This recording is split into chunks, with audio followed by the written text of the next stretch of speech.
Everybody has to be forgiven, but you can't forgive what she really did to those men. These are the stories of terrible deeds. They would choose 2 or 3 victims a year and simply kill them. Of crimes written in blood on history's pages. She was just a conveyor belt of bodies coming in and out of there.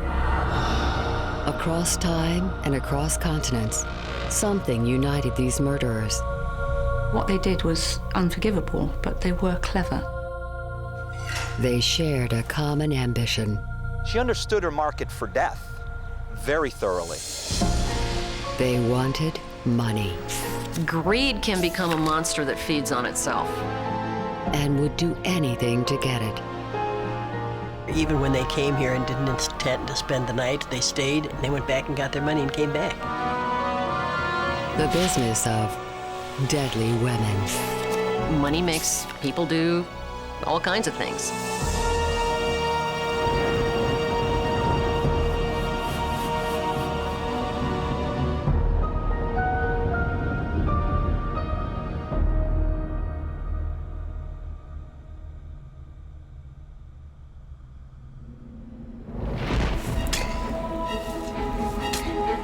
Female prophet killers tend to be very methodical.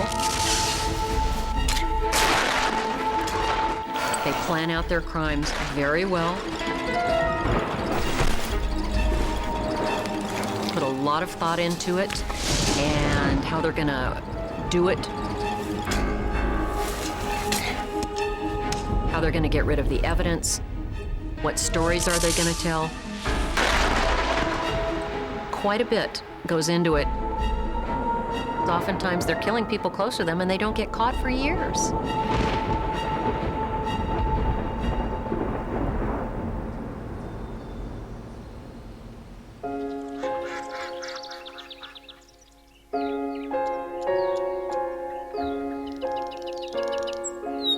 In a remote field in Norway stands a silent reminder of a deadly woman.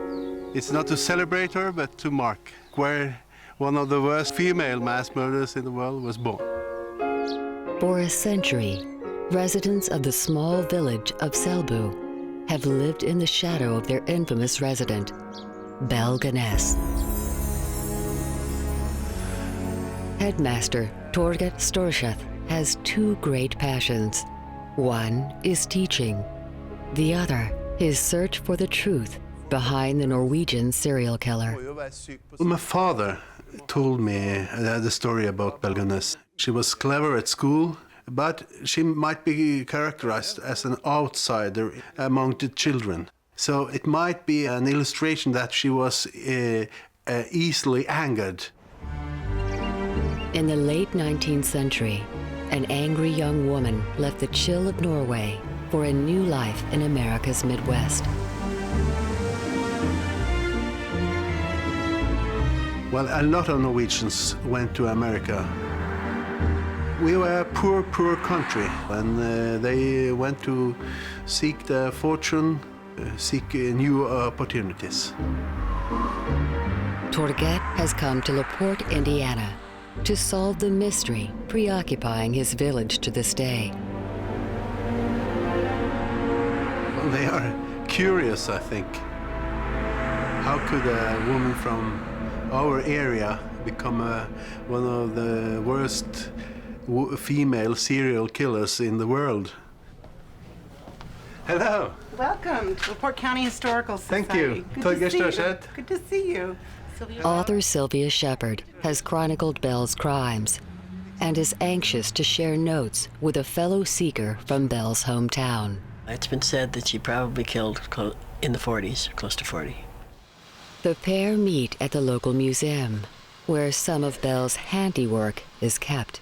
I understand that it is Scandinavian because I had an archaeologist look at it, and he said from the forehead and the way that it's shaped that it was indeed Scandinavian. The skull's identity is unknown. And right here it even says, found in the outhouse at the Gunness farm. It could be any of the lonely men who strayed into Belle's trap.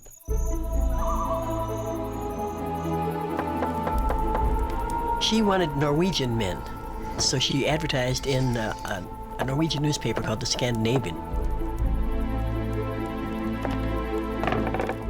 See, many of these men had come over from Norway, and they wanted a woman, a wife, you know, somebody, companion. Belle was a good catch.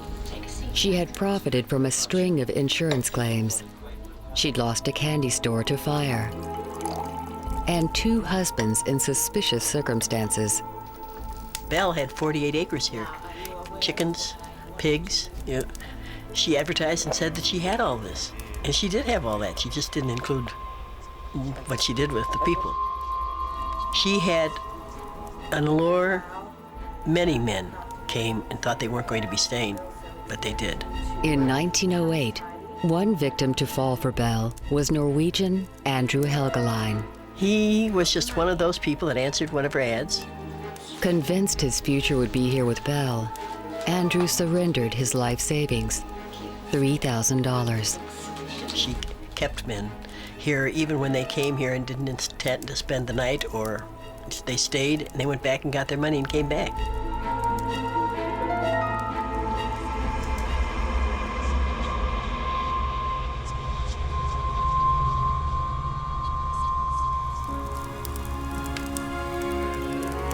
By the time Andrew Helgeline settled in LaPorte, Belle had 3 foster children to raise. The farm's income was modest, so her new man's savings were a windfall. But this homely scene was a prelude to death. Female serial killers frequently use poison as their weapon. Former FBI criminal profiler Candace DeLong, with 20 years' experience, recognizes Belle's business plan. They don't have to get close to the victim, they just have to get close to their food. And strychnine is something that one would expect to see on a farm. Strychnine was commonly used as rat poison. Strychnine is a phenomenal compound. It comes from the seed of a tree in India. Forensic pathologist Dr. Janice Amatuzio, based in Coon Rapids, Minnesota, knows strychnine's inevitable result. It antagonizes or stops the inhibitory reflex, so that all of the reflexes of the stronger muscles, the flexor muscles, are exaggerated.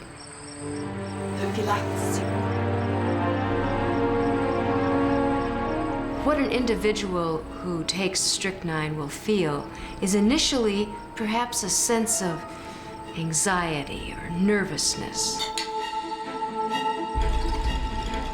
Then they'll notice muscle twitches and muscle spasms.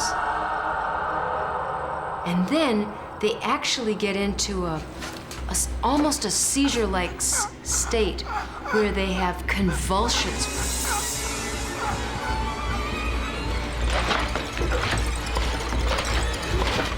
These contractions are painful. And the victim is conscious throughout this whole process and probably terrified. It would take 2 types of people to be able to watch that. A sadist would probably enjoy it, or a cold-hearted individual for whom killing was no big deal.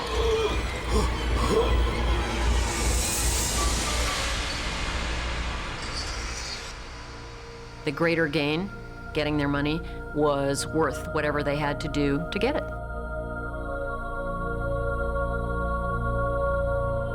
But Belle's treachery would go much further. It would rank among the most grisly crimes in Indiana's history.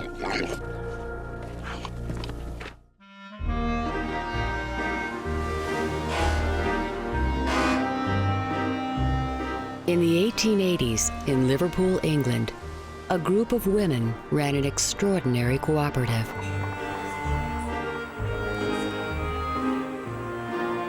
I think everyone is familiar with the concept of women sticking together in times of trouble, but you normally assume that it's going to be a helping in a pleasant way.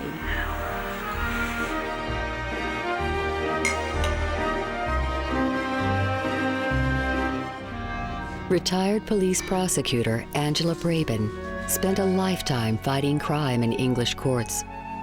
But the case that fascinates her most happened before she was born. You've got a group of women living together and they're forming a web, a syndicate of murder.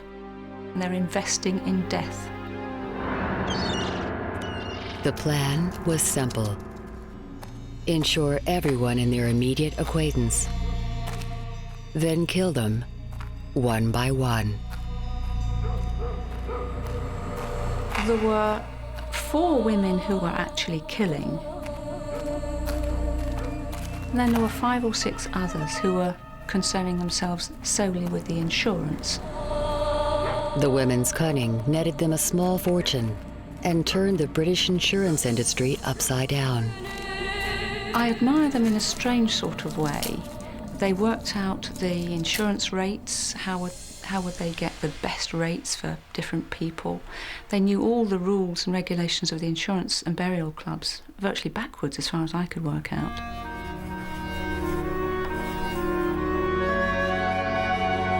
Together, they formed a predator pack. More common among male perpetrators, the female pack can be just as formidable. The pack mentality can certainly take over in a situation where you have a number of perpetrators with a common goal to obtain money. That money makes people do all kinds of things. No one was spared. Siblings, husbands, strangers. Like young boarder Maggie Jennings. There's probably one person in the group that's the leader, the alpha female.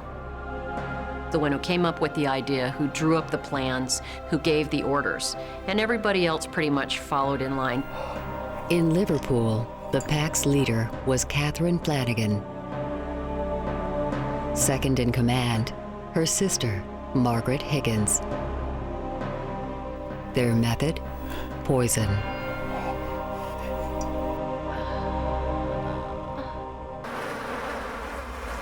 Arsenic obtained from flypapers. It was very readily available. All little shops would have the flypapers. You'd soak them in water and obtain a liquid, which then could very easily be added to the food.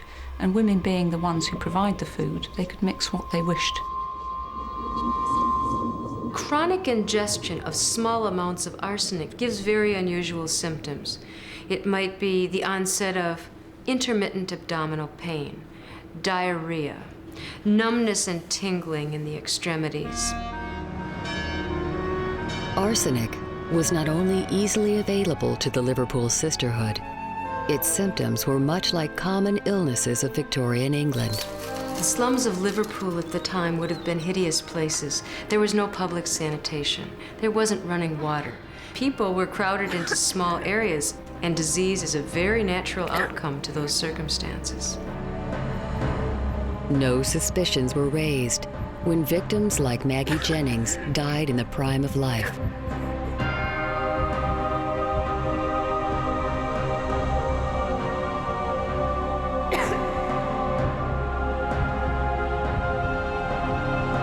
The doctors were expecting to find the diseases of poverty, malnutrition, and insanitary conditions. The women, therefore, made sure that the doctors found something that would fit with what the doctors were expecting. With every death came an insurance payout to one of the group, to be later shared.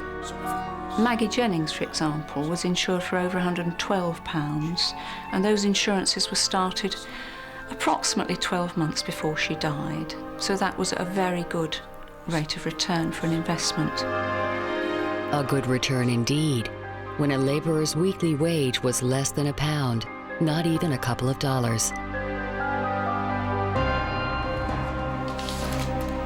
With premiums of just a few pennies a month, unscrupulous citizens could use England's life insurance companies for murderous gain. The insurance man would go went from house to house and penny here and tuppence there. And overall, one must assume that the insurance companies made a profit. But I suspect that in this particular area of Liverpool, they probably made a loss. The women in the Liverpool syndicate were illiterate, but that didn't hinder business. Insurance brokers at the time were eager to sign up customers for their own commissions. They would be paid 1 year's premiums as their commission. So obviously the more people they could be encouraged to insure, the better. And if somebody was not sure about the right answers, they would make the answers up as they went along. This confluence of poison, poor hygiene, and exuberant sales pitches created the perfect storm of murder. Victims were chosen depending on how old they were they ill? Could they be hastened? Could they get insurance for them? And if so, how much? And they would choose 2 or 3 victims a year and simply kill them. Greed can become a monster that feeds on itself. And it's one of the toughest things in the world to keep a lid on. The Liverpool syndicate operated undetected for at least 4 years. Their final tally would shock the country. It's very complicated to explain who killed who. And so this is a little diagram which shows you've got the 2 sisters here. Certainly they killed Thomas Higgins, that's one husband gone. They probably killed the other husband, John Flanagan, as well.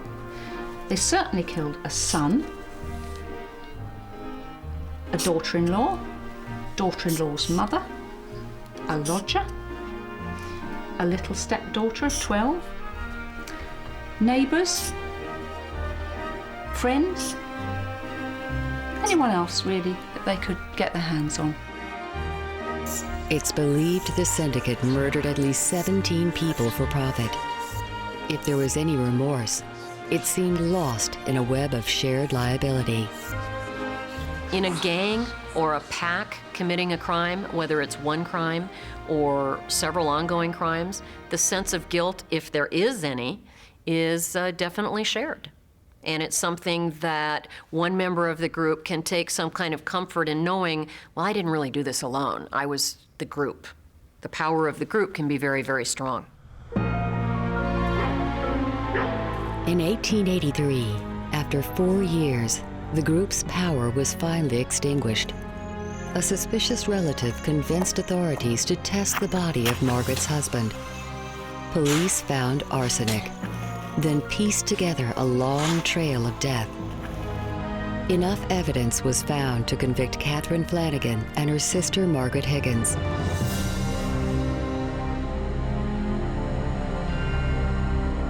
Newspaper reports describe how they hung side by side from the gallows.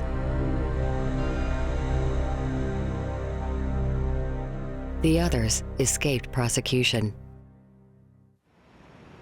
A shocked government clamped down on insurance practices, fearing the Liverpool syndicate was just part of a poison epidemic. The effect on the government was like dynamite, because they realised that this was not a very small-scale murder confined to one area of one city. They realised that it was probably happening all over the country in similar areas. Just as shocking to the English public was the fact the Liverpool women could kill those near and dear to them, even a child. In LaPorte, Indiana, Belle Gunness seems to have shared that chilling facility.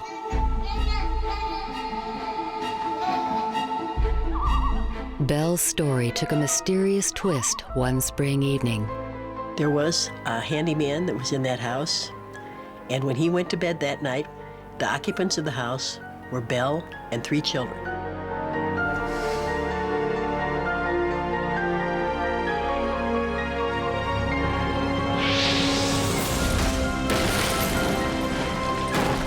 The fire began at about 4 o'clock in the morning. The Gunness farm was razed, its occupants consumed. The only survivor, Belle's handyman. When they got down through the ashes into the basement, there were 4 bodies there, 3 children and a female. And there was more.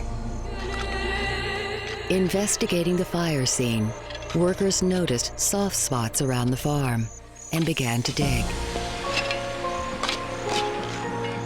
They would find all of the victims wrapped in gunny sacks, parts of them.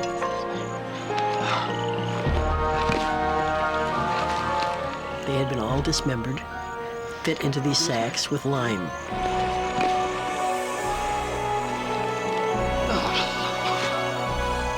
There were children that were in her care, and of course the men who came to visit her and never got away. Among the victims would be Andrew Helgeline, the partner wooed from Norway. They found him in a garbage pit where Belle had carried garbage, fish heads, tomato cans. It smelled terrible. That was the excuse for the smell. Other human bones suggest the Gunness farm pigs helped conceal further victims. I think the fact that Belle threw the body parts of her victims into a pig trough is a pretty good indicator as to the type of person that she was, how she felt about these men that she killed.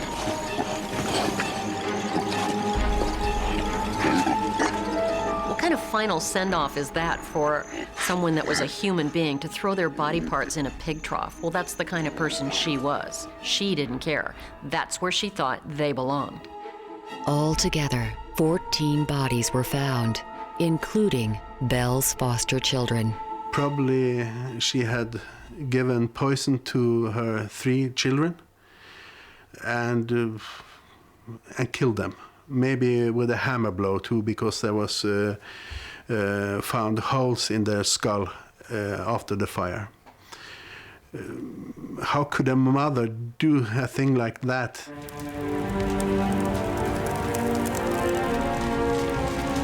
There's another mystery. Did Belle perish in the fire? The only adult female body left few clues. At that time, they thought it was Belle dead in the fire. But the body was smaller than Belle's.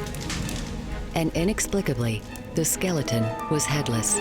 There is no logic to the fact that there were her children's skeletons intact, and then the one adult skeleton, which one would think would be hers, the head is missing. And the head, of course, would be the one part of a skeleton that would have the most identifiers. Was this just another of Belle's insurance scams? Torgette's search for the truth is not yet over. As any business person knows, if you can match service with customer need, there's opportunity for profit. For Amy Archer-Gilligan, that opportunity came with the elderly. Amy Archer-Gilligan presented herself to the world as this very innocent Christian woman, projecting this veil of just a caretaker who wanted to take care of the sick and make a living at it. Investigative journalist M. William Phelps believes Amy's customers were sold the perfect pitch. You know, in today's economy, today's marketing, she would have been an expert marketer. What she should have had was a sign out front, really, that said, elderly care for life, as long as you don't die first. In 1907, in Connecticut, Amy was ahead of her time, launching one of New England's first nursing homes. She was a pioneer of elderly care at the turn of the century in New England. She kind of pioneered this whole idea of nursing elderly people, which later turns into convalescent homes, this kind of thing. Seniors like Franklin Andrews signed up for a peaceful, caring home in which to spend their twilight years. The marketing ploy was, $1,000, and I give your relative, your elderly person, life care. And life care meant they stayed in the home, she took care of them, fed them, clothed them, gave them medicines. There was no time limit. As long as the customers lived, Amy promised to care for them. You know, it seemed too good to be true, and people lined up. Clients and their families hoped for a long and restful life. But Amy's business plan called for something else. Turnover. Let's set the scene. Picture a calm and peaceful New England night. Patients are readying themselves for bed. They've just finished dinner.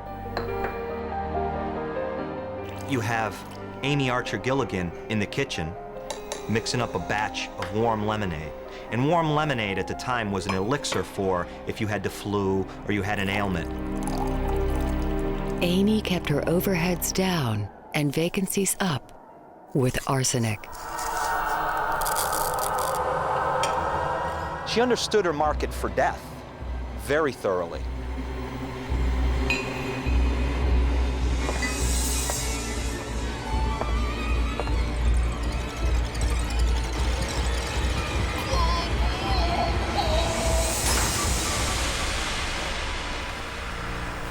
Her whole marketing genius was get the person in there, let them stay there for maybe a month, knock them off, and she's got $1,000 in her pocket.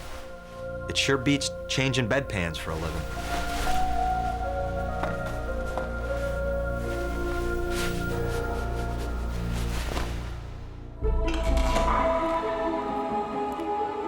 Amy's calculations went further. To conceal evidence of her poisoning, she counted on an old mortuary practice. Well, basically, embalming fluids were preservatives, and they contained alcohols, formaldehyde, and they often contained a number of heavy metals like arsenic. Embalming, of course, being done prior to any post-mortem examination or prior to any specimens being taken for toxicology. Amy had a near-perfect cover. Elderly clients were expected to die, sooner rather than later. And if there were any suspicions, forensic tests would be contaminated. Amy was very good at marketing and business. She would sell a bed to the patient, kill them, and probably have someone lined up to take that bed before that patient even was taken to the morgue. They dubbed it a murder factory because she was just a conveyor belt of bodies coming in and out of there. But Amy's business plan had a fatal flaw.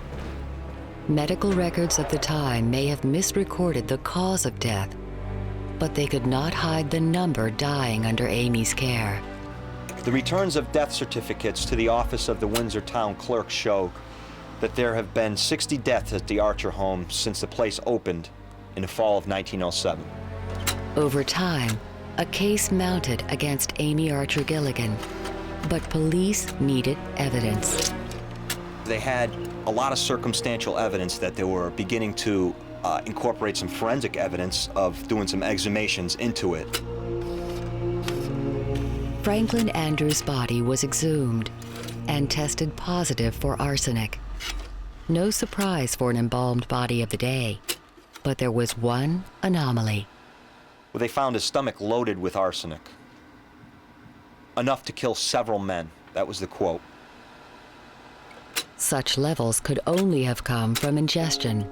Right here, the Hartford Courant reports, it is the belief of the authorities that the wholesale murders have been committed at the Archer home.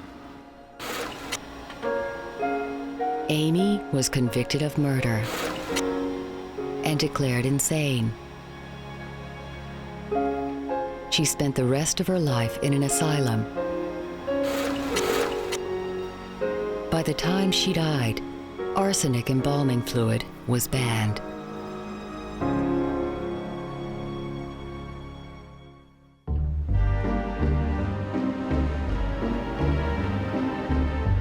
Justice should have caught up with Norwegian serial murderer Belle Gunness in Indiana. But did it? By 1908, Belle's American adventure had come to a grisly end. 14 bodies were found on her farm, many chopped into pieces. Townsfolk were desperate to know what happened. Hello, welcome to LaPorte, Indiana. Thank you very much. And the Circuit Court. The Belle Gunness case is something that is probably a major part of the history of this whole town. Judge Robert Gilmore's predecessor presided over LaPorte's most infamous trial. The skeletons were in somewhat of a fetal position, somewhat clenched. The fire's heat might explain it, but skeletons buried beyond the flames were also contorted. And then the argument became whether or not it may have been strychnine that caused the bodies to clench and get into the fetal position.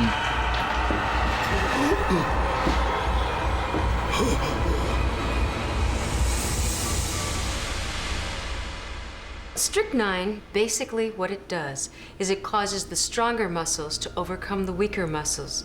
So the hand will flex at the wrist, the arm will flex at the elbow, and the elbow will flex at the shoulder. And likewise the legs. The legs will contract and flex in a position such as this. Strychnine was confirmed in the stomach of Norwegian lodger Andrew Helgeline. Belle was exposed as a murderer. But there was one more mystery. Did the serial killer perish? The whole trial centered around whether or not, in fact, it was the body of Belle Gunness that they found in the remains of the fire, or whether, in fact, it may have been some other third party, we know not who. In this courtroom in 1908, jurors heard how the headless body seemed too small for Belle's large frame. One theory was the fire had shrunk the body. Well, you know, they tried to say that just like a roast, this body cooked up and got skinny then, you know, skinnier than Belle was. But the children were still the same size. And their heads were all down there. Despite conflicting evidence, jurors found the headless body was Belle Gunness, but many believed otherwise. And 23 years later, there was one more twist.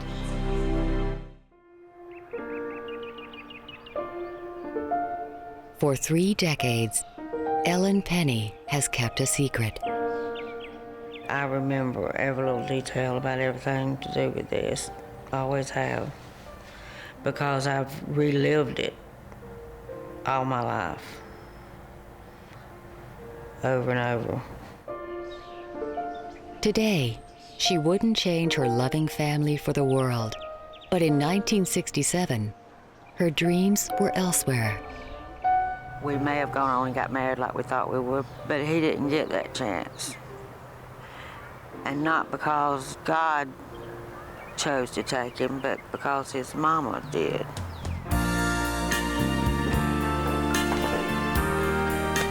At 15, Ellen was falling in love for the very first time with 16-year-old Melvin Gibbs. The affair bloomed under the watchful eye of Melvin's mother, Janie. She was big in the church, and she was big in all of the activities.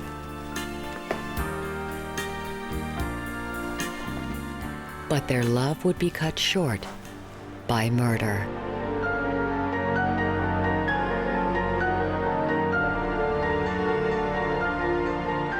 Janie's 3 sons had already lost their father to a mystery illness. And it seemed Melvin could be next. He started having bad headaches.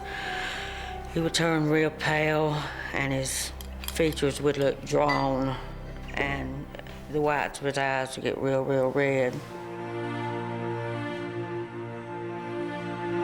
He was never one to make a big deal out of it. And I'd say, "You have a bad headache, don't you?" And he'd say, "Yeah." But they started getting a lot more frequent.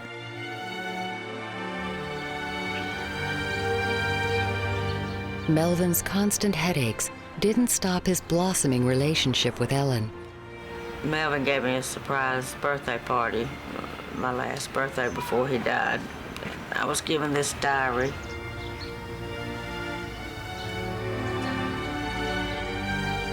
But the lovebirds' future would be confined to a box of memories.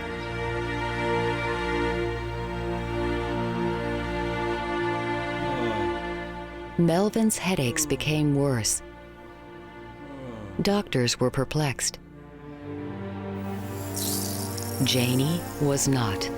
She was poisoning her son with mild doses of arsenic.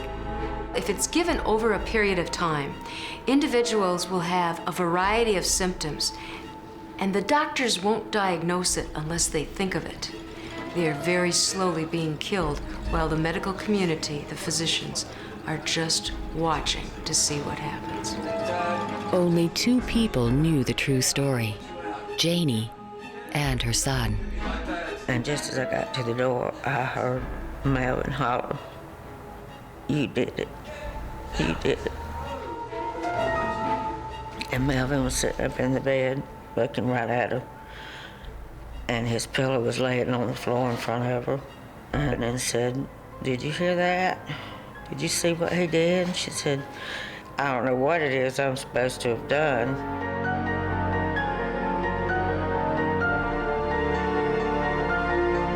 Melvin's outbursts were put down to delirium.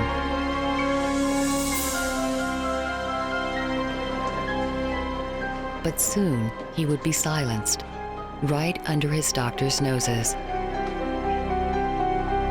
She went to the little pitcher of water they always have in the hospital room and poured that water out and poured hers in. She said, but the water there had too much sulfur in it and it burned his throat.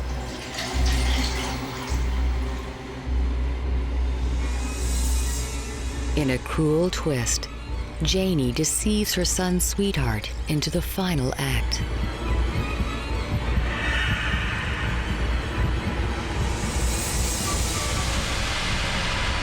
Hey, she had kept saying, "Ellen, give him some more water, give him some more water. His throat's dry, give him some more water." That water, Ellen now realizes, was laced with arsenic. I was there with my hand on him, and you could feel his heartbeat. And then just all of a sudden, nothing, just completely stopped.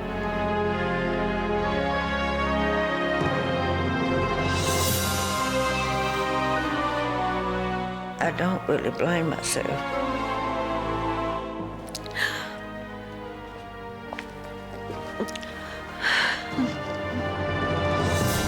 But I think that she got some kind of perverse pleasure.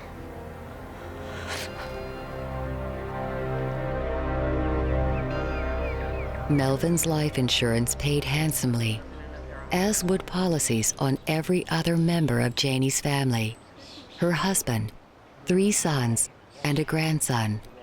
All would die of a mystery illness.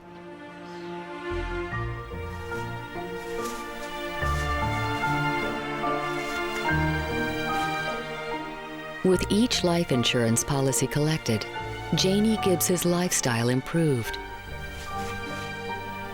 Afterwards, you hardly ever saw her in the same dress twice. She bought a new car, bought a house. Janie also shared her gains. We were building a new church, and I was told she donated $10,000, but she donated different amounts at different times.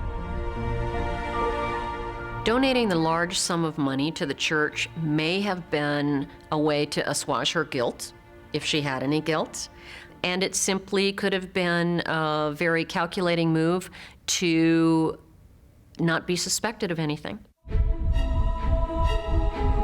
But as her family died around her, people were suspicious. I think there was a lot of people that were starting to be suspicious. But if you're wrong, you know, this is Janie Gibbs. She's the pillar of the church. And what kind of monster are you for making an accusation like that against her? But 5 deaths in the one family proved too much for police. They exhumed the bodies for testing. Well, what we're looking at is the autopsy report on Melvin Gibbs, and this was performed on January 18th, 1968, and it happens to have been an exhumation autopsy. Now, it's important to realize that in some individuals, there will be a very minute amount of arsenic, just normally found in tissues. What was found in his liver and kidney was at least 20 times the amount normally found. The levels here are sufficient to have caused death.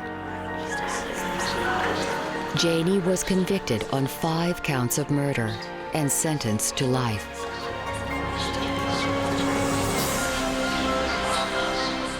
But there would be one more discovery, making Janie's murders an even greater family tragedy.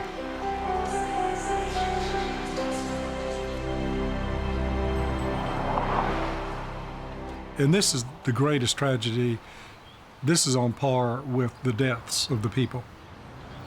Frank Martin was Janie Gibbs's defense lawyer. He believes his client's motivation was not for profit. He learned that before she murdered her family, Janie had a fateful appointment. Janie had gone to a doctor in Albany, Georgia, because she wasn't feeling well. The doctor diagnosed her with Lou Gehrig's disease. Lou Gehrig's disease destroys muscle control. It's always fatal. Janie went back home with her very fundamentalist beliefs. She decided she would send her husband, her children and grandchildren on to heaven in advance, because she knew she was going to die, and she was just going to send them ahead so they'd all be reunited in heaven.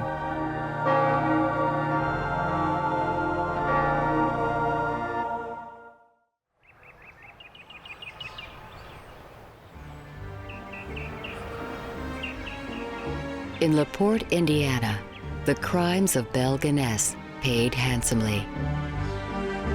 When they tried to tally up how much money she might have gotten, because this was all about money, they thought it was probably close to $52,000, which would have been hundreds of thousands today. We're standing at the grave of Andrew Helgeline. He was the last male victim that Belle killed here. As Norwegian Torget Sturseth pays respect to his countrymen, he struggles to find forgiveness. Everybody has to be forgiven, but you can't forgive what she really did to those men. She had to be sick or mentally ill in a way, I don't know. I think there was a lot more motivating Belle than simply money.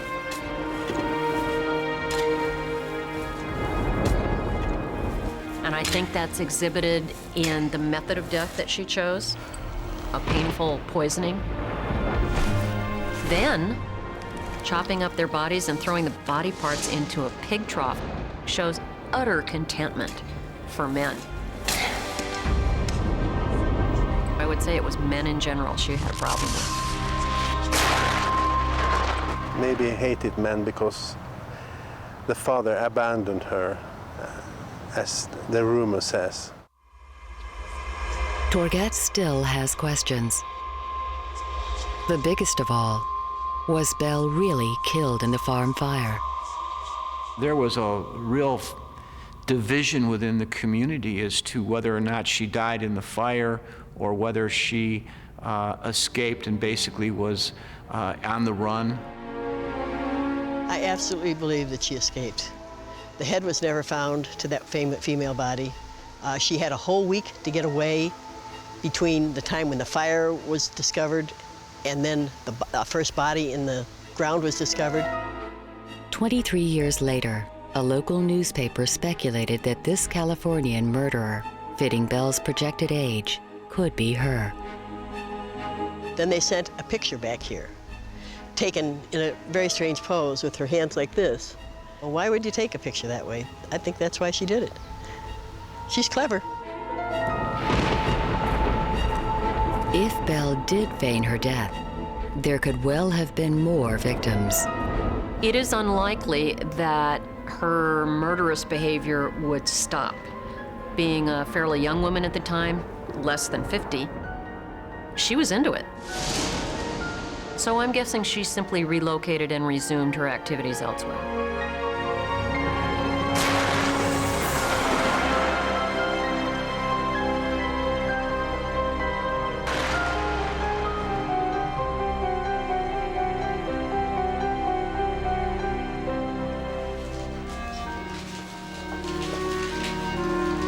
Many in the Liverpool syndicate survived prosecution, but new insurance laws put an end to their business. I think that this case resulted in a lot of the policies that we see today. For example, if I was running a boarding house, renting out rooms, I could not get a life insurance policy on the guy that I'm renting out to room 103. I have no what's called insurable interest in him. Someone has to have an insurable interest in an individual now to get a life insurance policy, and the individual being insured has to sign for the policy.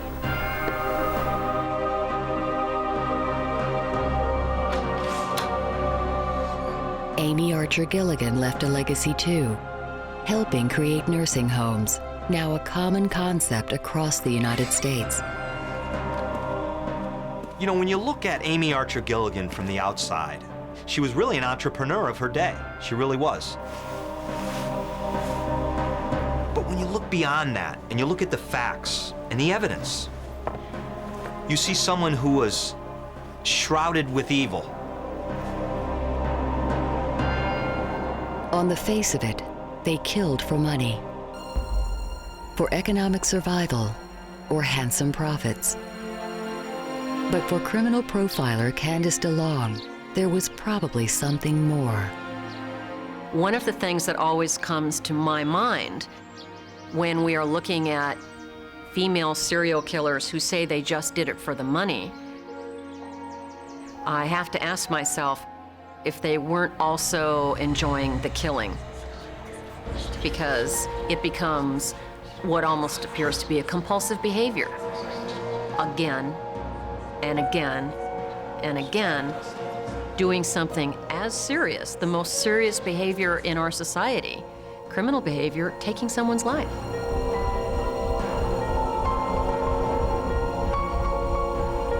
For Janie Gibbs, the compulsion to consign her family to heaven proved doubly tragic.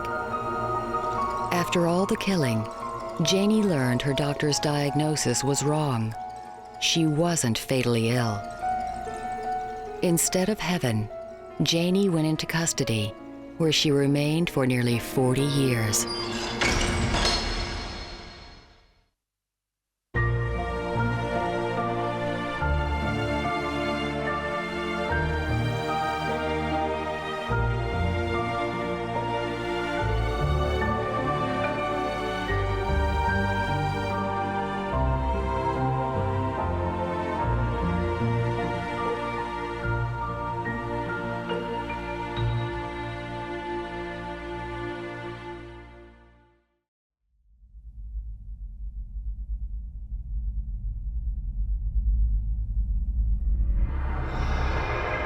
She hated men so much that she wanted to do in the ones that she came in contact with.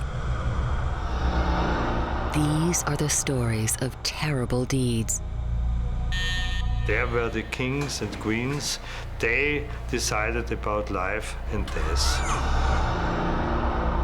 Of crimes written in blood on history's pages. The court decided that she was sane and she could have been the person next door. She had a death wish. She'd killed the only thing she ever loved and she wanted to die. Across time and across continents, something united these murderers. Some women believe that they are entitled to kill a man who cheats on them. They were driven by the emotion of the ages. They say about 45 to 60 minutes it took the patients to die. The darkest force of all.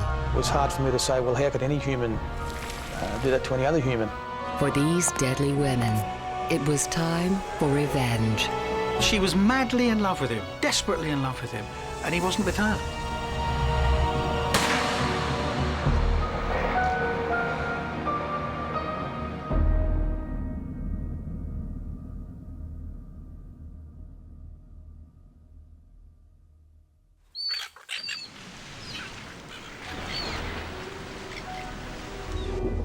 Police Detective Sergeant Bob Wells tries to forget the day he discovered one of Australia's most shocking crimes. You just sort of have lost the majority of your senses for a short period of time until you actually regathered them and realised that it was reality and not a horror scene. Daily swims are an attempt to wash away the images still lurking in his subconscious. Clothing, cutlery, meat. It's something I'm still trying to come to grips with even today, emotionally and mentally. Bob Wells would be just one of the lives forever changed by the deeds of Catherine Knight. I think most of us expect somebody who's done what Catherine's done to have horns growing out of her head or to be restrained like Hannibal Lecter. But she was a very ordinary-looking woman. Another to be affected would be journalist and author Peter Lawler, assigned to a story his newspaper couldn't publish. Editors make a decision whether a story is palatable for people to read with their breakfast in the morning, and there was a decision made that this one wasn't palatable. It couldn't be reported. It was too horrific. But like many, Catherine drew him in. I wanted to know that a person who could do what Catherine Knight did was insane or not sentient.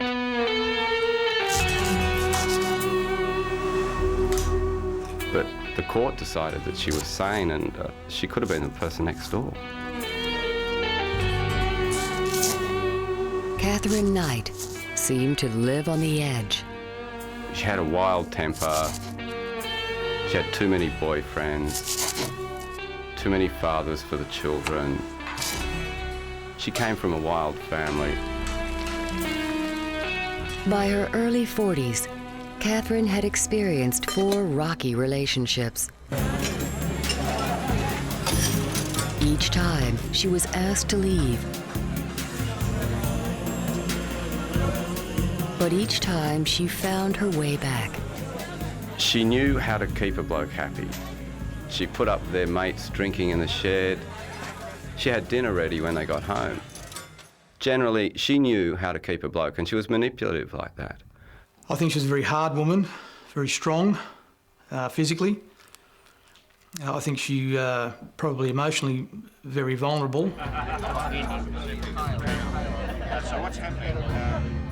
Her fiancé, John Price, was the type of man Catherine sought out. She was a tough country girl, and they were tough country blokes. They loved to drink, they liked their knees up on a Saturday night. But all too soon, each partner discovered Catherine's secret. An illness called borderline personality disorder. Borderline personality disorder is kind of a catch-all term for a condition that manifests itself, the individual, and it's usually women, it can be men, very moody, tremendous mood swings. Former FBI criminal profiler Candice DeLong says sufferers can turn quickly from lovers to fighters. They feel slighted when there was no slight. They are prone to being very suspicious that their partner is cheating on them. Everything reflects back to somebody is taking advantage of me and I must do something about it. John Price usually weathered the stormy Catherine, knowing the loving Catherine would soon return. Then one day, his partner went over the line, threatening his job at the coal mine with a home video. She'd filmed the contents of his garden shed, and in Pricey's garden shed was a first aid kit from the mine, which he'd allegedly stolen. The pair had argued over money. Catherine wanted revenge. She sent the video to the mine boss, suggesting John was a thief.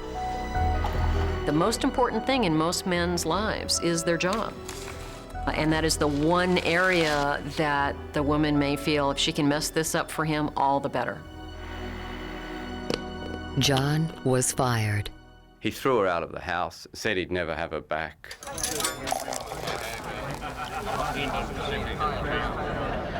Unfortunately, he had her back within 6 months because Catherine turned on the sweet, loving side again and got back in there somehow.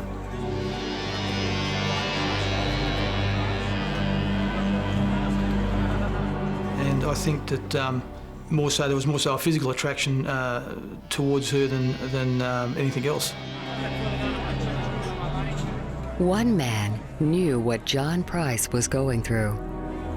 Well, her mother said to me, just after we first got married, she said, "You want to watch this one? If you do the wrong thing by, she will kill you." Catherine's first husband, David Kellett. And I brushed it off as just one of those things that mothers say, and it didn't really dawn on me that, but one day she would go over the edge. In late 1999, David and John met to compare notes. I knew John Price, and he said to me he wants to get out of a relationship, but he's scared to get out. And I said, well, these days you can take all these domestic violence orders against each other, whatever. And he was just so scared, he was almost shaking. He was really scared. Little did either man know, Catherine would soon commit one of Australia's most shocking crimes. We don't have a lot of women on death row, but that's where she is, and she holds Bible studies, Bible sessions within death row.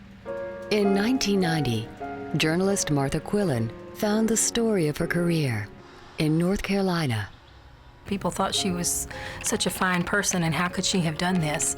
And yet, the reality of what she had done was so brutal and so cruel that people were just fascinated in this dual personality in this one woman. To the world, Blanche Taylor Moore was a caring Christian, a compassionate woman, led by spiritual commitment.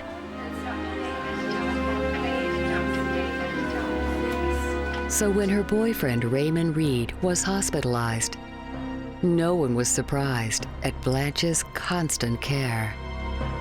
She was sort of beloved, I think, on the floor where he stayed, and the nurses testified that they thought she was a wonderful person and very caring, and that, Raymond was very lucky to have someone like that come in to see him.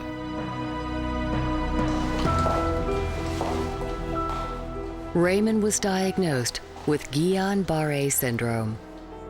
Guillain-Barré syndrome is also known as French polio. It is an autoimmune disorder. The symptoms are muscle weakness, nerve tingling, progressive fatigue, and eventually may even lead to difficulty breathing.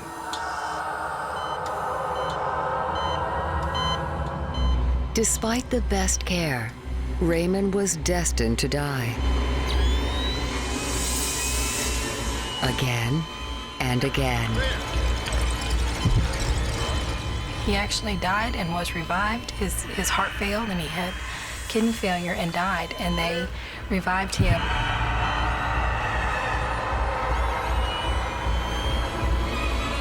Several times, Raymond died a clinical death, losing heartbeat and respiration. But each time, expert medical staff pulled him back from the brink. Each time, Blanche was waiting with more comfort. Apparently she took great care in preparing this food because hospital food was just not good enough for the man that she loved. But whenever Raymond regained strength, there was another relapse. Think of the worst flu you've ever had, multiply it by 100, and then lengthen it by 2 or 3 hours. And another resuscitation. A terrifying roller coaster of life and death. He's confused and frightened and, thinking he's going to die, and then he begins to get better, and then he starts to die again. And they say it's a horrible death. It's a really horrible way to die.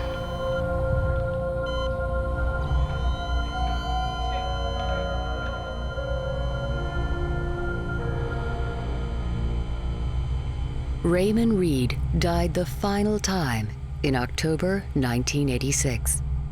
In my experience of writing about murders and covering murder trials, I think they all think that they're smarter than everybody else, and they're not going to be caught.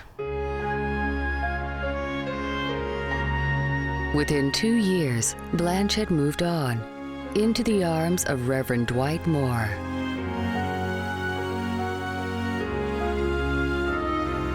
He was a minister who courted her and pursued her, and she finally married him. It seemed a match made in heaven.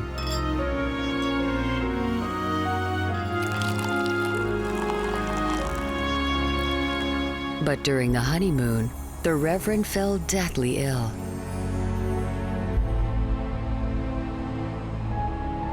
Although the symptoms mimicked Guillain-Barré syndrome, the speed of onset raised suspicions. He happened to end up in a hospital where they had the smarts to test him for arsenic poisoning.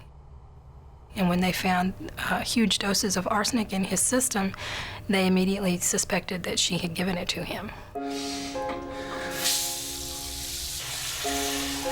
Reverend Moore's constitution foiled Blanche's plan.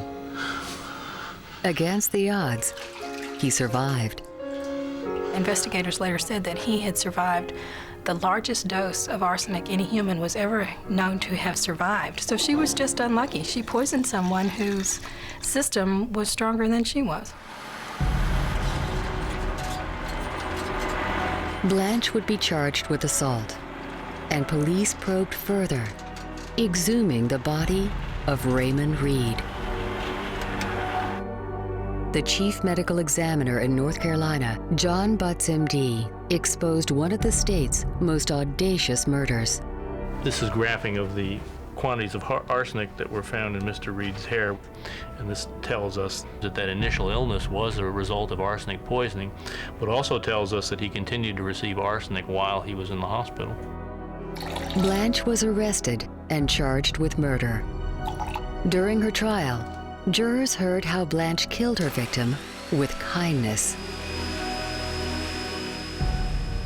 All evidence indicates that she was bringing poison to the hospital disguised with or contained within some of the food that she fed him, and continued to poison him in the hospital until ultimately he died.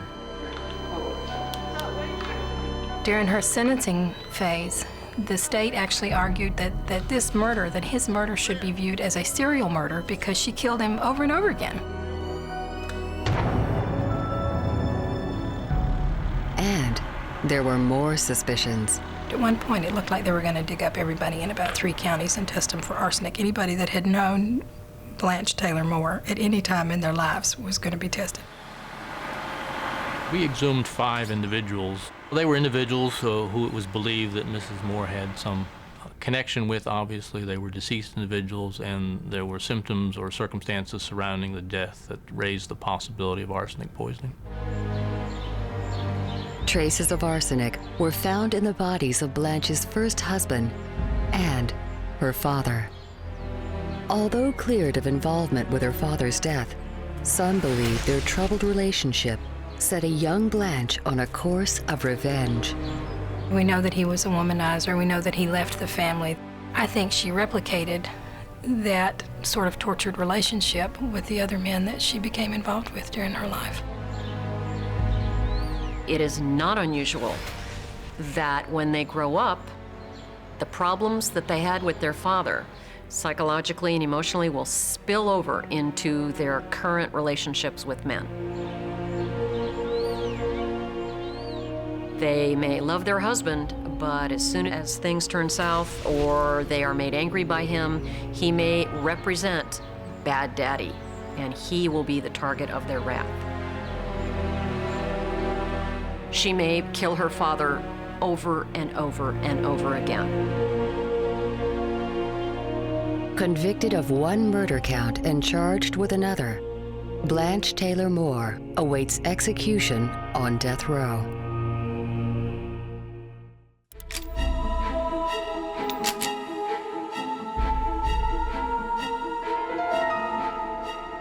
Some women believe that they are actually entitled to kill a man who cheats on them or is leaving them for another woman.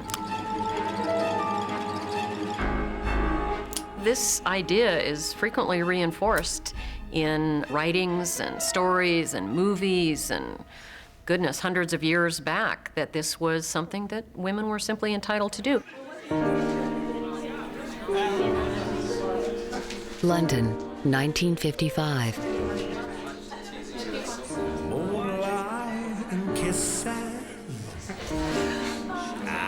And a pretty club hostess, Ruth Ellis, had no idea she was about to divide a nation and make British legal history.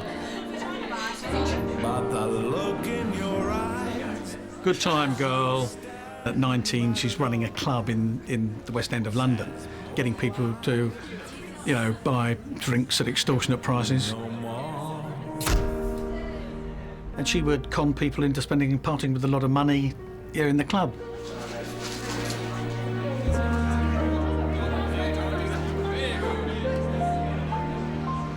Ex-policeman John Ross oversees Scotland Yard's Crime Museum, where Ruth Ellis is remembered. We collect items from famous cases and display them in the museum. The stories that go with all these cases, you learn from history, nothing ever changes. Moonlight and kisses, peaches and cream. Many men fell under Ruth's spell, but only one would dominate her attention: the dashing David Blakey.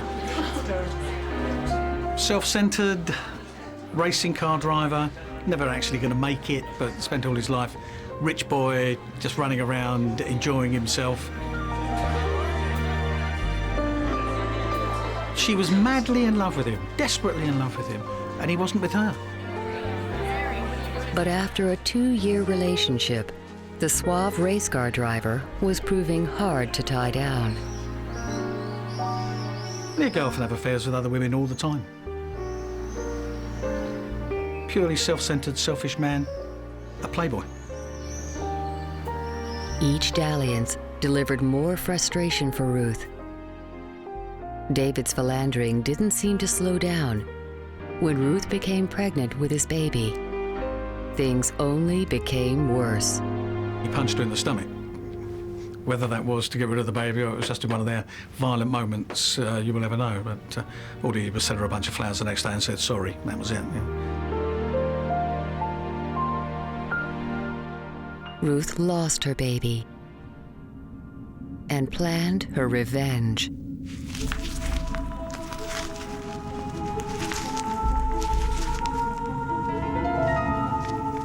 Women are much more relationship-based. They are much more into their feelings and their intuition. I feel that when women's relationships are disrupted, they can become furious.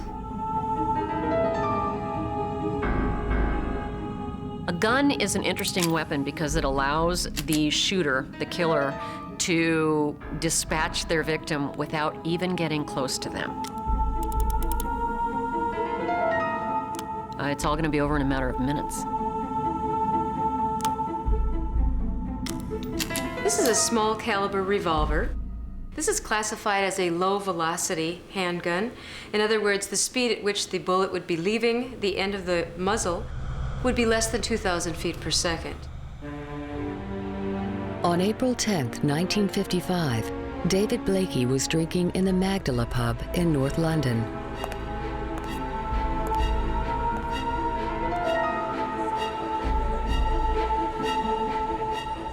Ruth and her weapon were ready. The reason this is such an effective weapon is that it doesn't take much force at all to pull the trigger.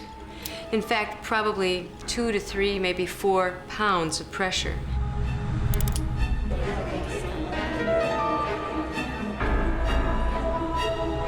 As they came out of the pub, Ruth Ellis stepped out the shadows and called his name.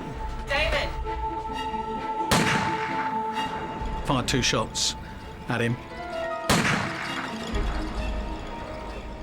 When a bullet enters that body, the kinetic energy will cause a cavity, something called a temporary cavity, that's caused by energy radiating out from that speeding bullet. He just walked up and emptied the other 3 bullets into him. When a bullet enters a body, it perforates through the skin.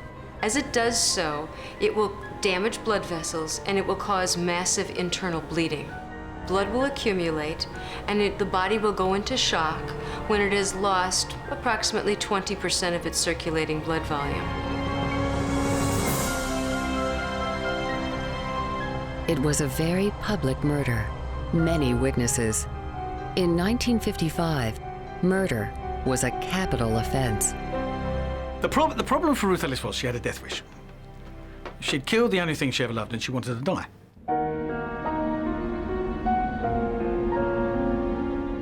Facing a death sentence, Ruth offered no resistance at her trial. You know, she was actually admitted when asked about firing the bullets into David Blakey. She said, yeah, of course I went there. I went to the Magdala Public House that evening with the intention of shooting David Blakey and killing him. Now, she's admitted the premeditation, she's admitted the act. She has to be found guilty, of murder.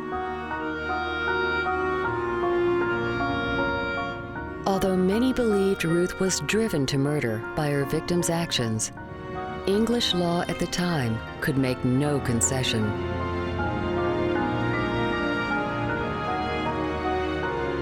It's difficult to imagine a civilized society putting to death a killer who had a clear-cut history of abuse from the individual that they killed.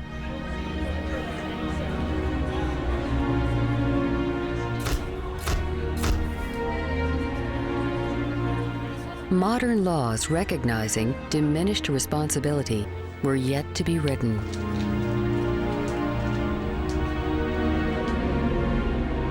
Despite public protests and parliamentary petitions, 28-year-old Ruth Ellis was hanged at Holloway Prison.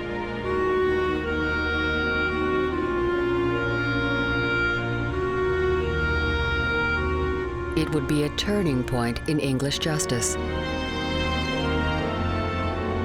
New laws recognizing battered woman syndrome and diminished responsibility would follow. Within 10 years, capital punishment was suspended. Ruth would be the last woman executed in England. In an undisclosed Australian city, David Kellett lives in hiding. Although he left his ex-wife many years ago, recent events make him fear for his life. His former spouse is Catherine Knight. You can't change a psychopath, and I believe in my own heart she's a psychopathic killer and she'll never change.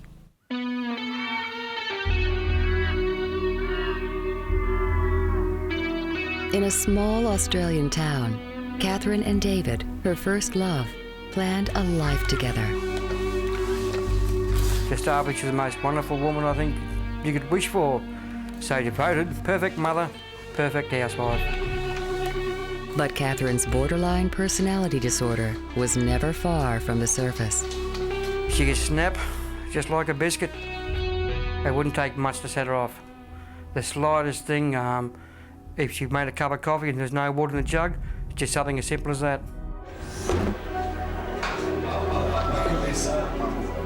One night, a darts competition almost ended David's life. One of the elements of borderline personality disorder is that you cannot stand abandonment. And that means if somebody says they're going to be home at 10 o'clock, you want them home at 10 o'clock. And by 10:05, you're in a rage. By 10:10, you're in a murderous rage.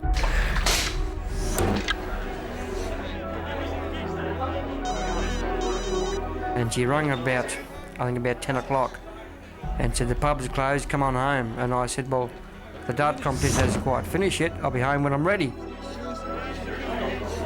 There was an insult to the core. When he said, I'll be home from the pub shortly, she took that as the same as being stabbed in the heart, as total rejection.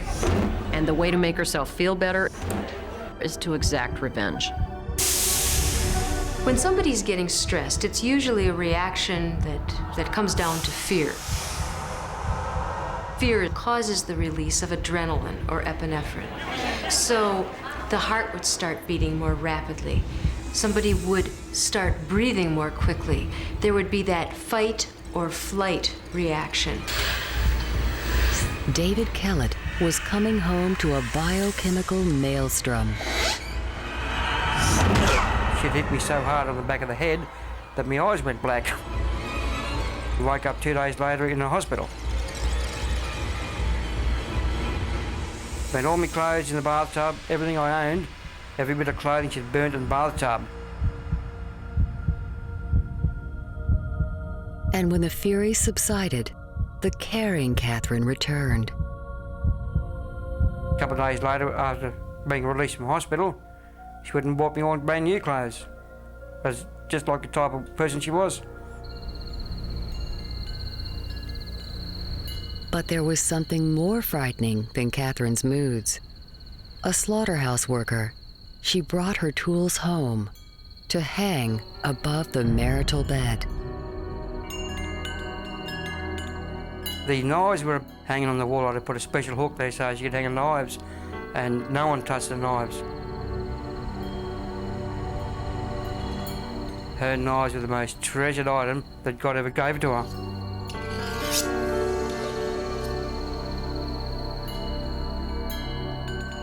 We are drawn to certain jobs, hobbies, vocations, avocations, because of inner needs. My guess is that she was drawn to work in a profession that allowed her to have access and use of knives on a daily basis because that was something that she found interesting, something that met some deep-seated need. She was just totally and absolutely possessed by knives. They were her life.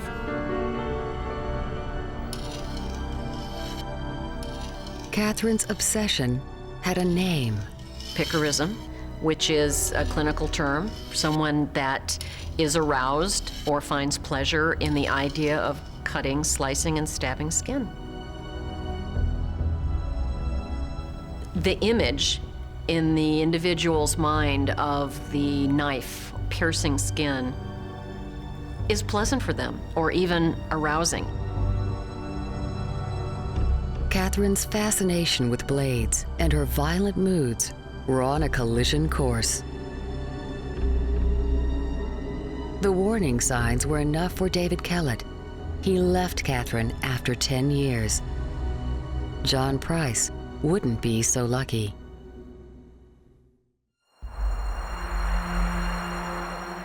A killer's troubling behavior can alert potential victims. But for some unfortunate citizens of Vienna, Austria, there were no such clues. The motivation was obscure, the location unusual, the perpetrators unexpected.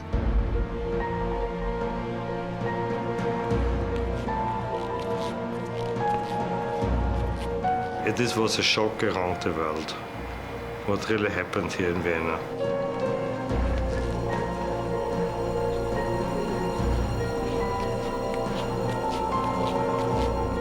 Max Edelbacher heads criminal investigations in Vienna's South District.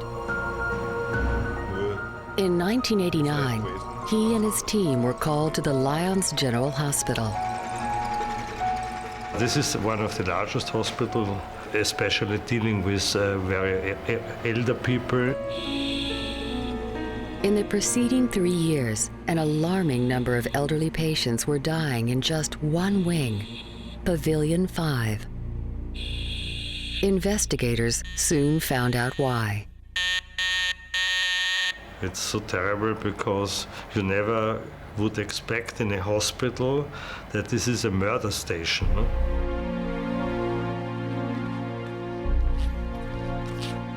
Angels of death. Nurses who kill patients.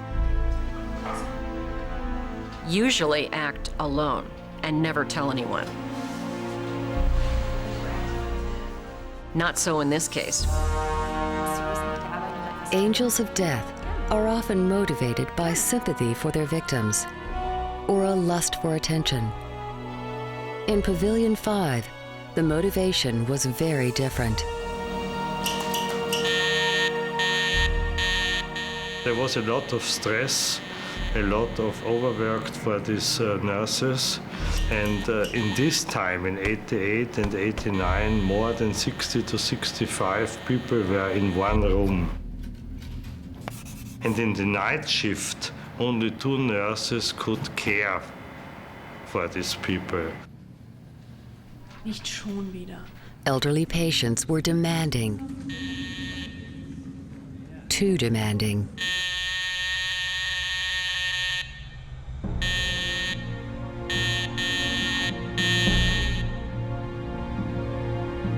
They have an alarm next to their bed, and they were using this alarm each 5 or 10 minutes. For one group of nurses, the solution was eternal silence.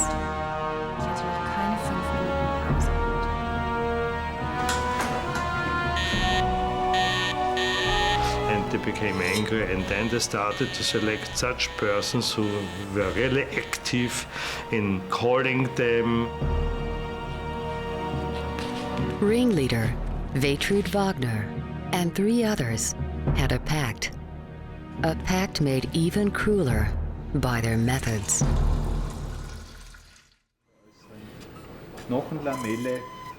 In Vienna, Austria, forensic scientist Professor Johann Mislewitz would uncover one of his country's worst serial murders and the unusual murder weapon, water. A little push was sufficient to put them to test to obstruct the breathing mechanism. The nurses were drowning their patients.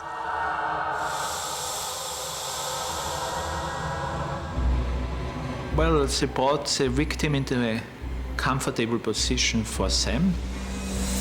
They pressed the tank down with a spatula and poured the water into the airways. Drowning is a form of asphyxia. There will be an initial shock and an attempt to hold one's breath. When they can no longer hold it, they're going to exhale that breath and inhale water. That is going to be incredibly uncomfortable.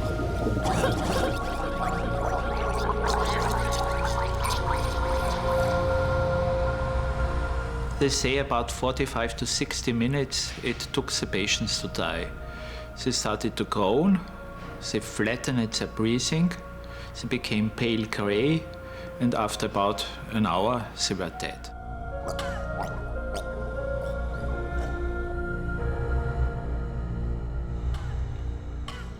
The technique should have defied suspicion.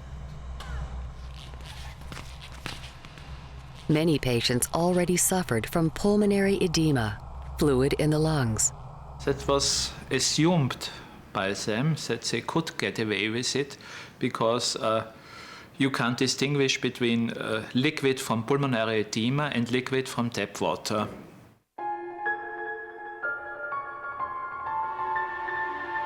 For almost 3 years, they did get away with it, and with other methods, overdoses of insulin and sedatives. Then they became like sisters of death, and they became more and more safe in their relationship because nothing happened. There were the kings and queens. They decided about life and death.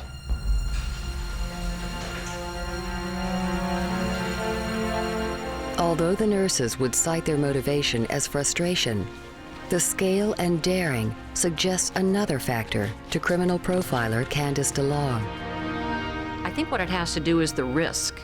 Can I do this horrible thing? Can I cross this line society says if I cross, it's all over for me, right in front of other people and get away with it? And that thrill, that extra risk, is why they do it. The killing might have continued had the nurses not been so proud. Bragging is a common behavior that we see on the part of serial killers, in particular sadistic serial killers. And in particular, when you have a group of them together, they're proud of what they do.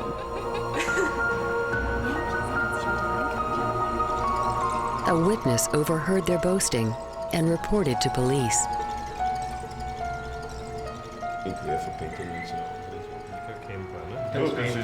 When questioned, 2 of the nurses confessed. This was very interesting with these 2 ladies, Wagner and Gruber.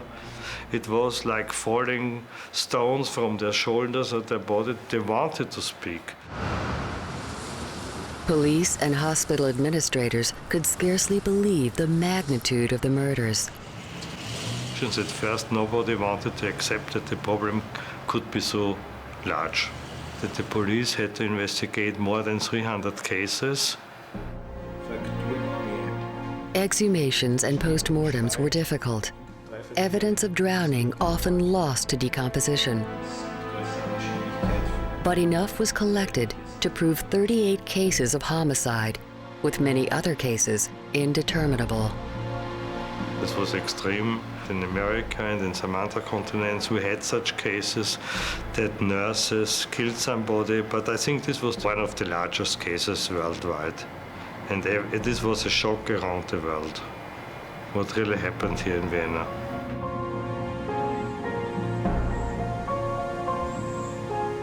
And just as rare, 4 angels of death working together. There have been cases of murder in hospital before concerning hospital personnel, but only in this case there were 4 people knowing each other.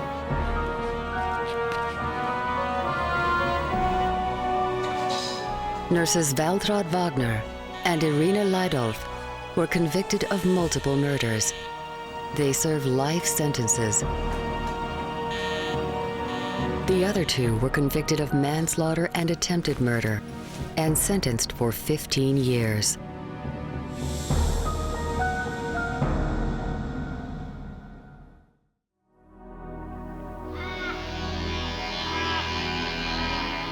In small-town Australia, Catherine Knight was brewing her own personal storm.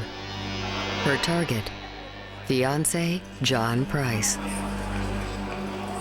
Catherine's ex-husband, David Kellett, knew John was playing a dangerous game. John Price was a good bloke. I'd only met him the once, but I found him to be very sincere and very scared.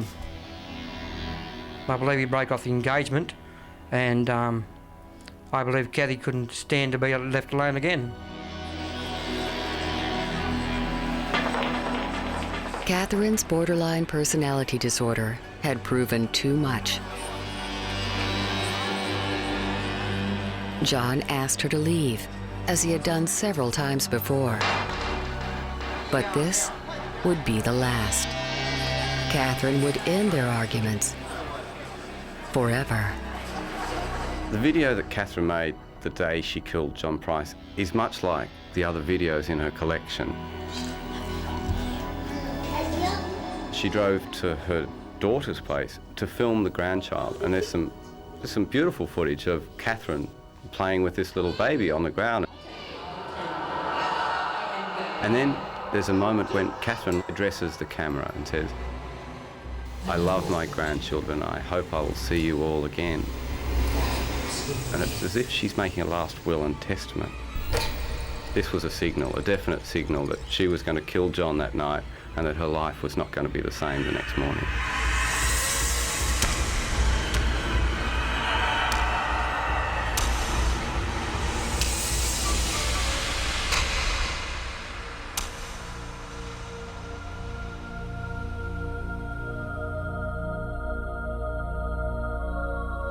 On the morning of March 1st, 2000, Detective Sergeant Bob Wells was called to John Price's address.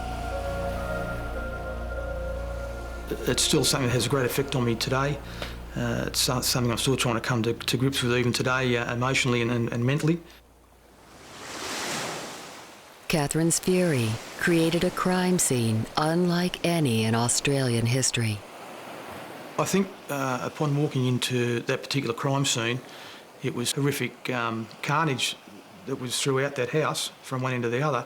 Had almost anybody who went into the house that day in sort of a feeling of numbness for quite some time before they came to actually register what had actually happened, you know.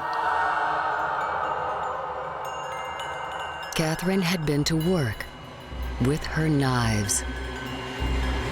He was stabbed approximately 37 times, about the body.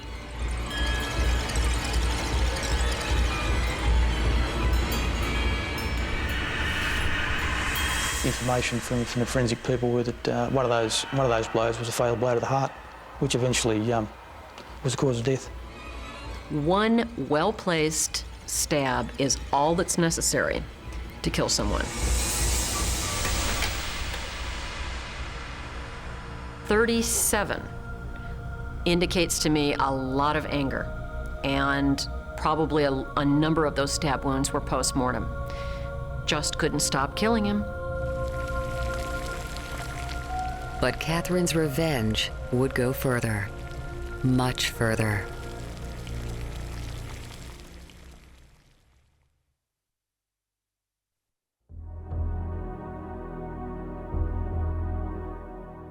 The murder was ritualistic. Catherine went out that day, she prepared for it. She went to the welfare shop and she bought a black nightie, a sexy black nightie with buttons down the front. She went to his house late. While visiting her estranged partner, Catherine stabbed him 37 times. She did not stop there. And at some stage, something clicked in Catherine's mind. She'd had her initial revenge, and then I think she decided she wanted to have some fun. She went back to the life she loved, to cutting up animals and carcasses and that sort of business. Catherine had been cooking, as she had almost every day, preparing an evening meal of meat and vegetables. When police arrived at the crime scene, they found a pot still warm on the stove and 2 meals waiting on the table. In horror, Detective Sergeant Bob Wells realized that the meal was made from her former partner, John Price. I really think at the time it was hard for me to say, well, how could any human do that to any other human?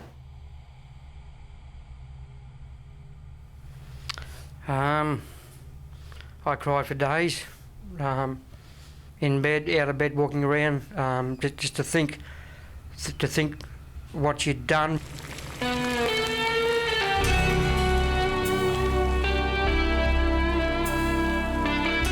Catherine was found asleep in bed. She'd unsuccessfully tried to overdose on prescription drugs. The storm had passed. This is dreadful, gruesome, horrible behavior that we rarely see. We see it, but it's not very common.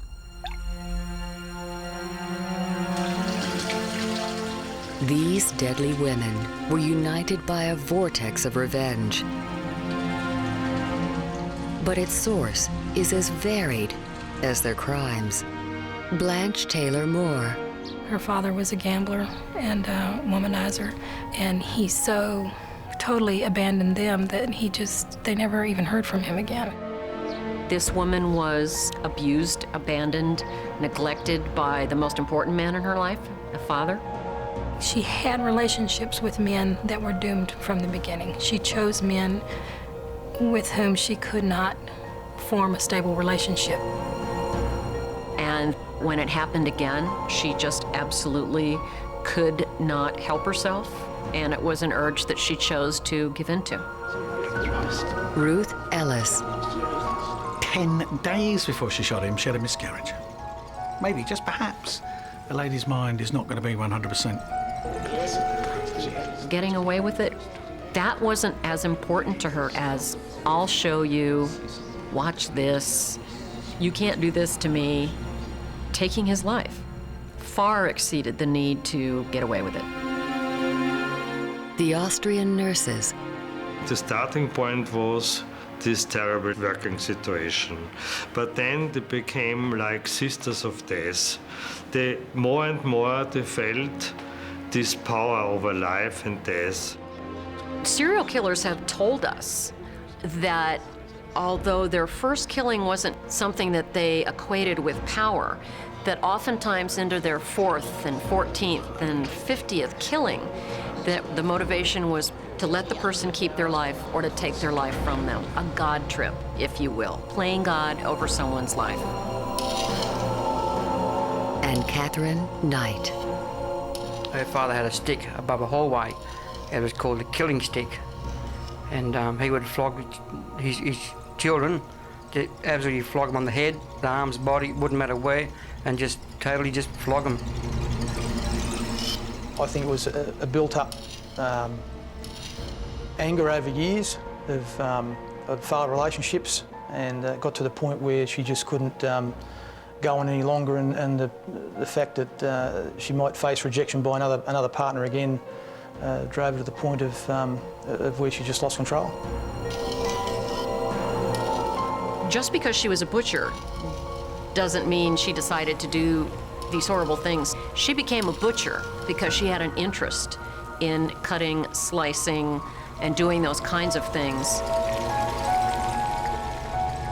My guess is she had feelings and thoughts and desires to do those kinds of things, the things she did to him post-mortem when she was a young girl. The court found Catherine to be of sound mind when she butchered John Price.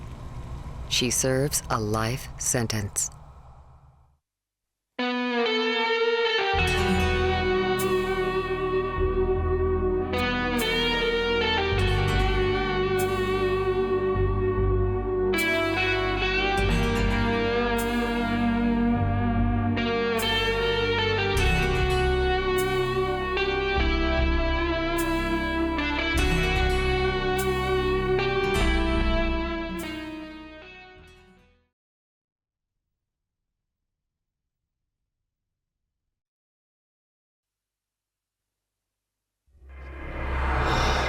How did she turn into this woman who would, by her own hands, do things that are hardly fit to tell?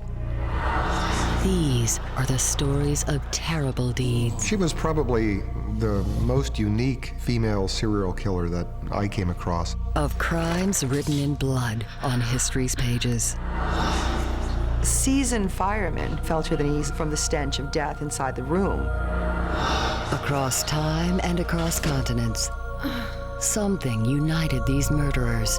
I think Dr. Hazard was a serial killer, and a sadistic one at that. Apparently that's where she performed autopsies, in that bathtub. Something more than wicked determination. She was one of the worst killers of all time. It was possible for her to get away with anything. Something more than menacing minds. This is almost a museum of death of her own design. The answer lies behind the masks of deadly women. Those stories tell us who we are as people and what our dark side is.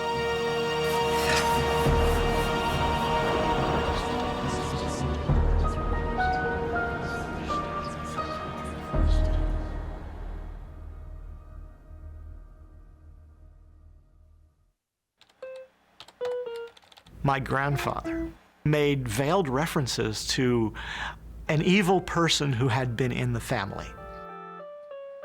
The family did not want to talk about Elizabeth. They just knew this was a bad person. Dennis Bathory Kitts is a haunted man. The comfort of his home in Vermont can't shelter him from the horrors performed in his family name more than 400 years ago. I struggle with what the Countess did all the time, in part because I've built a website about the Countess and I get a lot of very, very hostile email. And I begin to realize how much this has cascaded down through the centuries.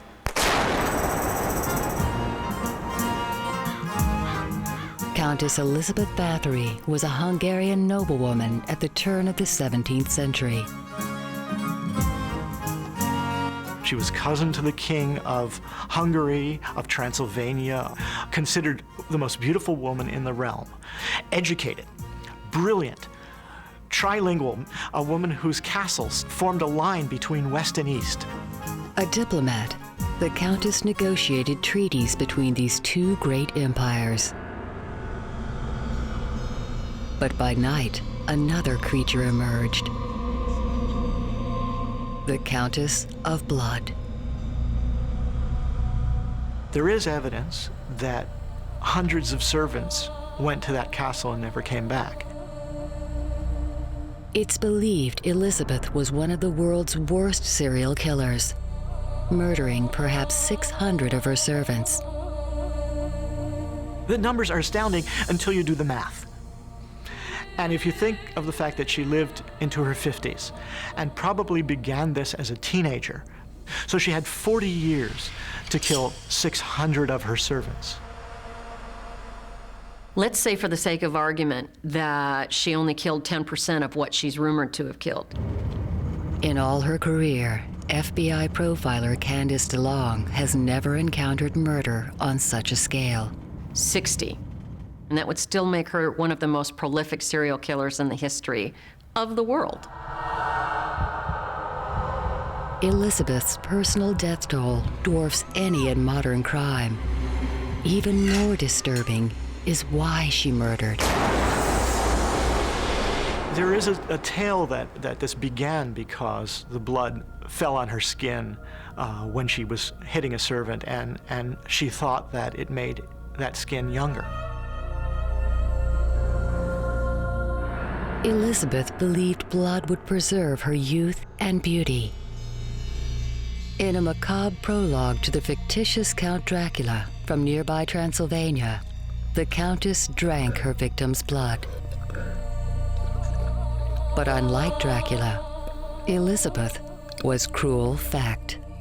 Vampirism is a clinical term used by psychiatrists throughout the world. It is a behavior of consuming blood.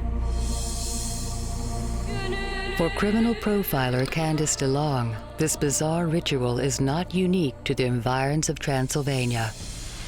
I'm aware of cases in the United States, one very recent and one 30 years old, in which the individuals, both males, killed people for the sole purpose of consuming their blood.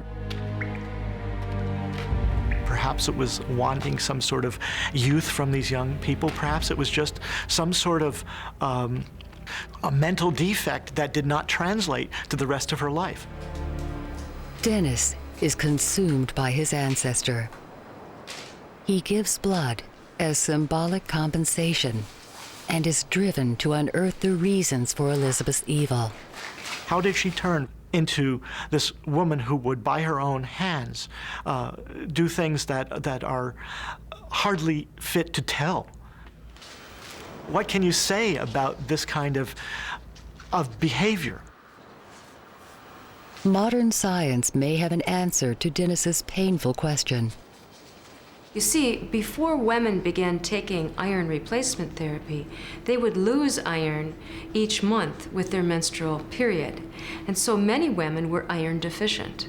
And when you're iron deficient, your hemoglobin level drops. Forensic pathologist and county coroner Dr. Janice Amatuzio knows the human body's secrets. For 20 years, she's examined the dead, bringing their stories to life. Blood is a real phenomenal source of iron. Perhaps she thought it would make her look more vibrant or younger because perhaps she was iron deficient. By drinking this blood, she got a rosy glow to her cheeks because she finally got her hemoglobin up to the level it was at.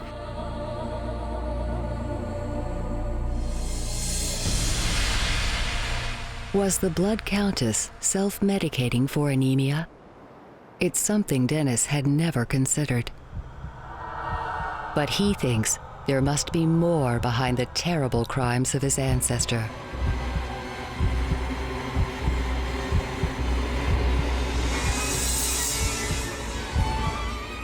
She bit her victims.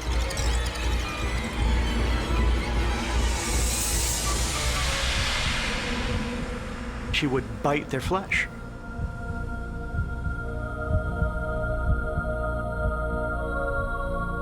What could turn a noblewoman into a vampire?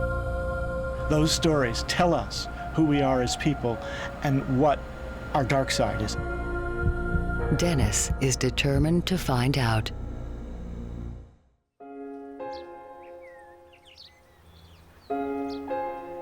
The dark side of human nature also fascinated Michael Kelleher until he learned too much. I've spent so many years dealing with so many violent people that I want my later years to be part of the natural process of what it is to be human. The author and former profiler now searches for peace. And that involves nature. It doesn't lie. It doesn't manipulate. It accepts everything. And it's part of who we are. While working on his book, Murder Most Rare, Michael came as close as he dared to a host of deadly women. My original interest in female serial killers came from the misguided perception in the United States that there weren't any, or that there was at most one, which to me seemed inconceivable. So found nearly 100 since 1900, both in the United States and out, and stopped at that number. The killer intriguing him most is Vera Renczi. She was probably the most unique female serial killer that I came across.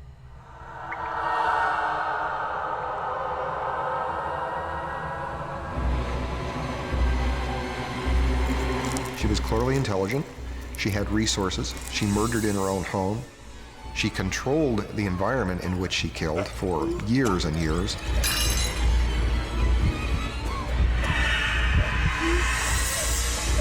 The daughter of a very well-to-do family, a pretty girl, but a wild girl, who wound up being, well, I don't know how to put this delicately, one heck of an efficient serial killer.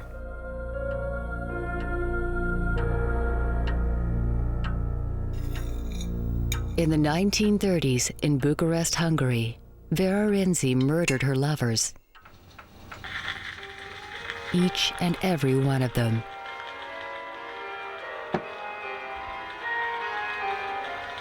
After 2 failed marriages, the beautiful Vera invited a long line of suitors.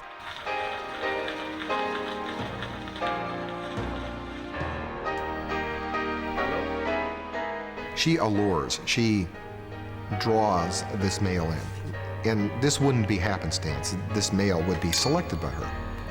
And she would use her allure, her tacit beauty, her money, her sophistication to draw him in a sexual way. Vera chose married men. This would be his last night on Earth. His dinner would be well seasoned with something not to his liking that would kill him.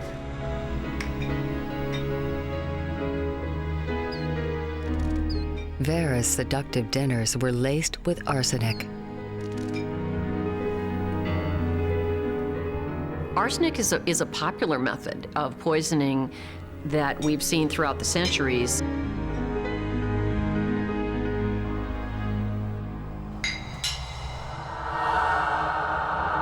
What will happen? The individuals who take it, first of all, will begin to feel sick. Arsenic causes a disruption of the membranes of the stomach, something called hemorrhagic, meaning blood-filled, gastritis, meaning inflammation. So they'll get a stomach ache.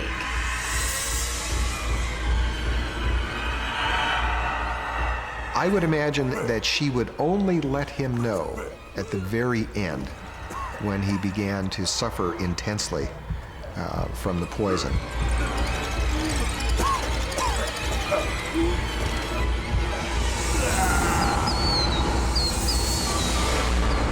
She would be conveying to him that he would never leave her, ever.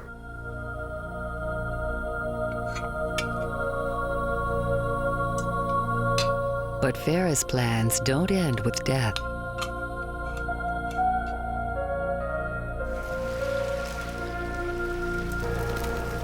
She had a propensity for preserving her murdered males in zinc coffins in her basement. The symbolism of trophies for serial killers is maybe something to brag about their event, even though they may not brag about it to another person. For them, they say, I've got this. Vera collected morbid souvenirs. A souvenir is something that a killer might keep to bring back good feelings of the individual, good feelings of the event, and something that's more personal. For today's criminal investigators, there's an explanation for such bizarre behavior. They want to hold on to that piece, that connection, and so people will try to hold on to bodies. But without preservation, Vera's mementos would soon decompose. Within 20 minutes of the time of death, our bodies begin to break down. The bacteria that are in our intestines, within 20 minutes, travel outside of our intestines and do what they do best. They start digesting things. Vera had thought of everything. Well, zinc, at least at the time that these crimes were committed, was probably the most expensive, the most long-lasting form of casket she could purchase. Embalming would be out of the question because it would let her secret out. An airtight zinc casket and Vera's damp basement may have provided the ideal conditions for a type of mummification. Adipose sear formation, where the fats in the body complex with the salts, calcium, sodium in water or in moist soil and form a soap-like or waxy consistency. Then the bodies will be preserved and eventually become hardened, almost stone-like.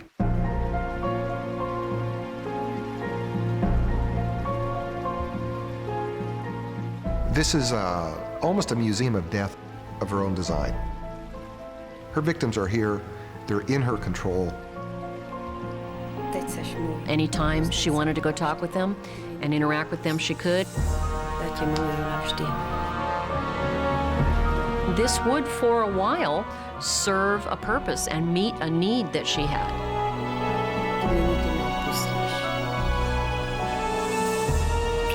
Eventually, it would cease to do so, and I think that's probably when she would go out and get another victim. What drove Vera Renczi to such a macabre ritual? Modern analysis suggests she was simply looking for love. Her first husband allegedly cheated on her, and this infuriated her. She had a terrible fear of rejection from males.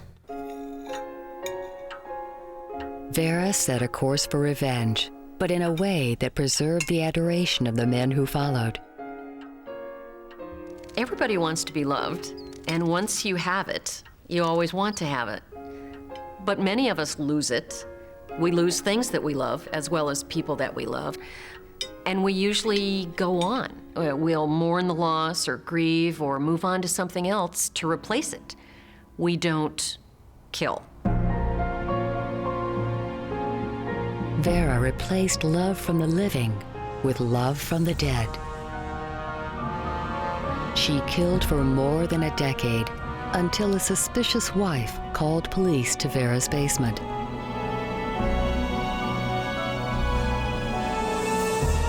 They found 35 zinc coffins.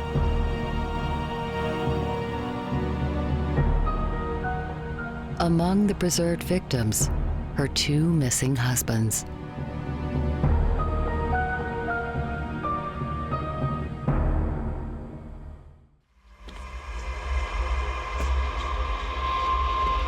She lived 400 years ago, but the Countess's murderous motives still elude Dennis Bathory Kitts.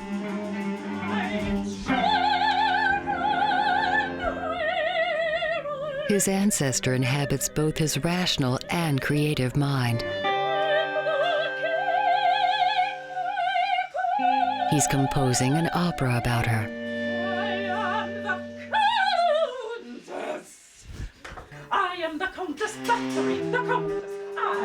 This particular scene takes place when Elizabeth, the Blood Countess, has called a singer in the local church to her castle to sing for her. And the Countess keeps asking her, sing to me, sing to me, sing to me. Through music, Dennis brings Elizabeth back to life, hoping to find meaning behind her malevolence.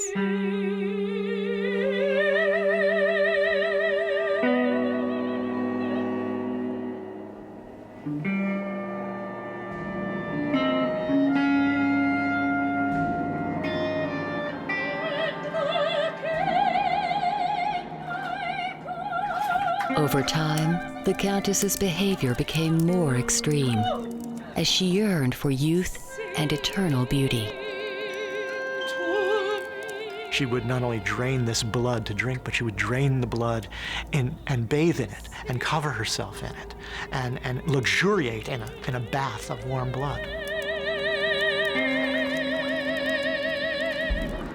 For this, she needed even more victims. There are 5 liters of blood in an adult human being. It takes only the loss of 1 liter, or 20% of the circulating blood volume, for the body to decompensate. In other words, for it to go into shock.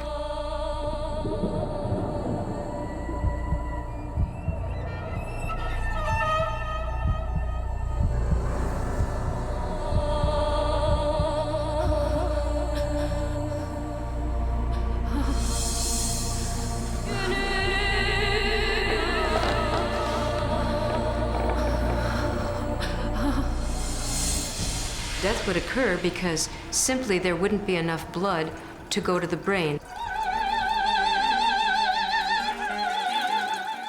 And secondly, their heart would go into ventricular fibrillation or another abnormal heart rhythm. And then subsequently stop and respirations would stop. We have to hear the story of Elizabeth because it reminds us that there are things we have to attend to, things that we have to prevent from ever happening again. Dennis decides that to finish his work and to truly understand his murderous namesake, he must go to the scene of her crimes.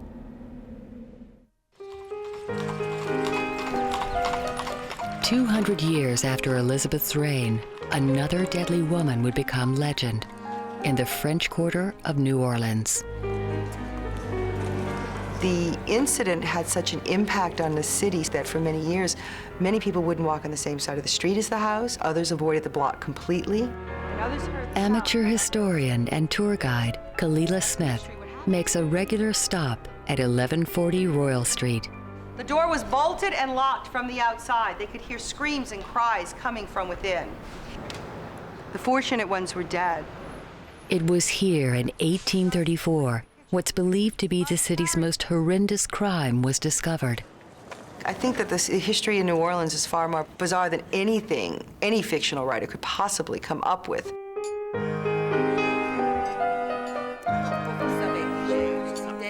Madame Delphine LaLaurie was an A-list socialite with money and connections.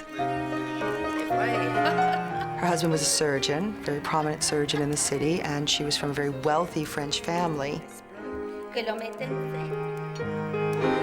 They were best known in the city for their lavish cocktail parties that they would throw, entertaining the upper echelon in the city, and they threw them quite frequently.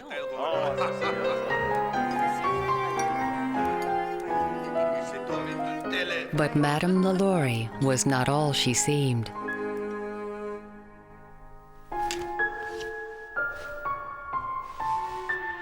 As she was preparing for one of her cocktail parties, she was being attended to by a little 12-year-old slave girl by the name of Leah. Leah accidentally pulled a madame's hair as she was combing it.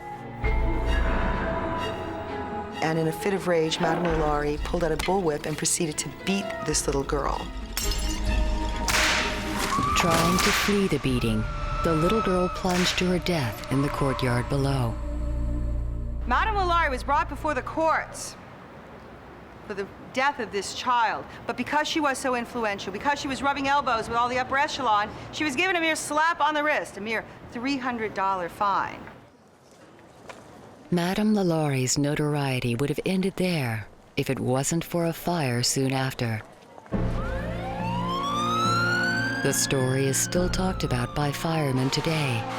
Well, that night, the alarm came in for our house, and when the firemen got there, they found a fire in the kitchen, and the slave told the firemen to go up to the third floor of the house and check it out. The door was bolted and locked from the outside, yet they could hear screams and cries from within.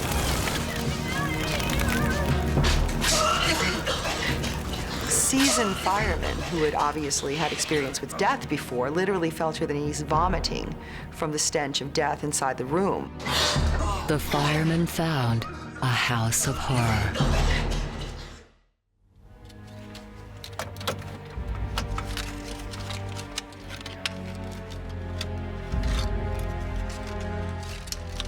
It took a house fire to lay bare Madame LaLaurie, the New Orleans socialite, as a serial killer. Upon entering one of the apartments, the most appalling spectacle met their eyes. Corpses, people, slaves that were chained to the wall. 7 slaves, more or less horribly mutilated, were seen suspended by the neck, with their limbs apparently stretched and torn from one extremity to the other. They found some that were buried under the flooring, mutilated bodies that were cut up. Language is powerless and inadequate to give a proper conception of the horror which is a scene like this must have inspired. It was just a real tragedy up there that they found.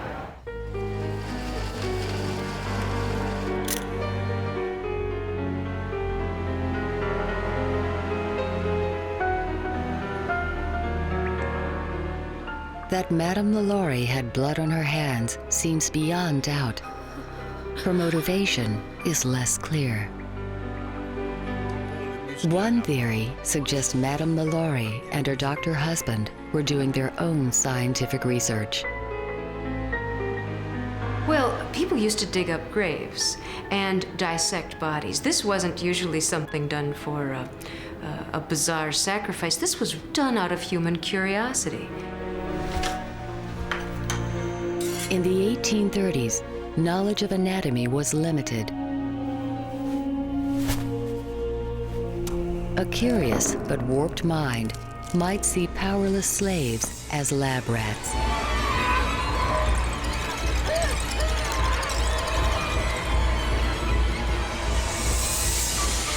And back then, we didn't even know precisely how blood circulated and how the body worked. It was fascinating.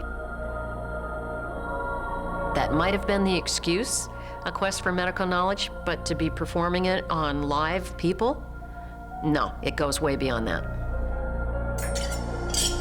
The scant surviving evidence also points to another motivation: The only word that comes to mind is a sadist.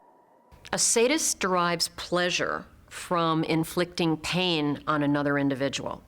The pain can be physical or emotional or sexual, but the sadist delivers pleasure. And still, there's another possibility. The truth of the matter is that no matter how cruel her behavior, it might have been aimed at trying to solve a crime. Lester Sullivan, archivist at Xavier University of Louisiana, thinks Madame LaLaurie might have been conducting her own cruel criminal investigation. Shortly before the mansion caught on fire, there had been a rebellion on one of the plantations her family owned, downriver in St. Bernard Parish, in which her own mother was killed. Obviously, if she's got people chained and she's interrogating them under duress, probably involving torture and such, I mean, it takes a certain kind of ruthlessness to take this kind of action, to take the law into one's own hands. It was some sort of distorted, displaced anger for some reason that she would go to such extremes to mutilate people the way she did. Sadist, scientist, or avenger? We may never know. Somehow the LaLauries escaped. Now, it's a mystery what happened to them. Many people believe that they wound up going down to the river and jumping ship. Some people say they even went back to Paris. Whatever Madame LaLaurie's motivation, one thing more than anything else made her secret slayings possible: power.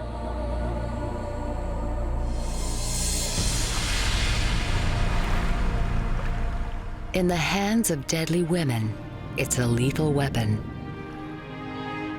As the sick and gullible discovered in Washington State.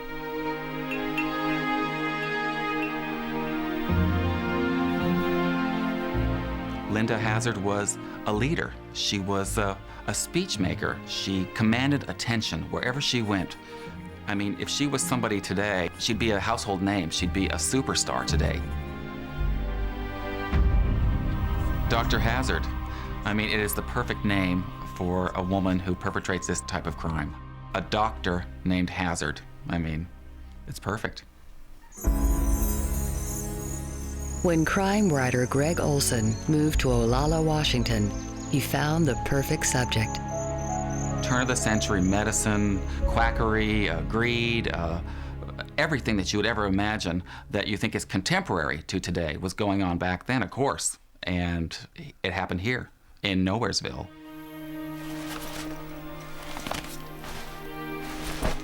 In 1911, the sick and the wealthy were lured to these backwaters from Europe and the U.S. on a promise. They came to cure their ills.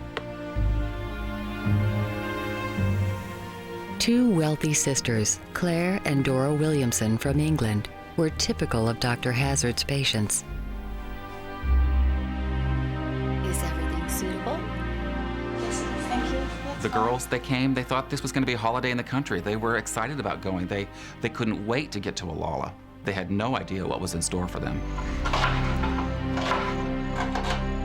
For an upfront fee of $100 a week, the sisters would receive only a starvation diet and a place to die. The diet that she developed was very strenuous. I mean, it was limited to 2 8-ounce glasses of a broth a day. Either a tomato or an asparagus broth was what she gave her patients. Very good. Well done. As a rule, fasting has been known throughout the centuries as a way to purify one's body and therefore purify one's mind. Just pick up.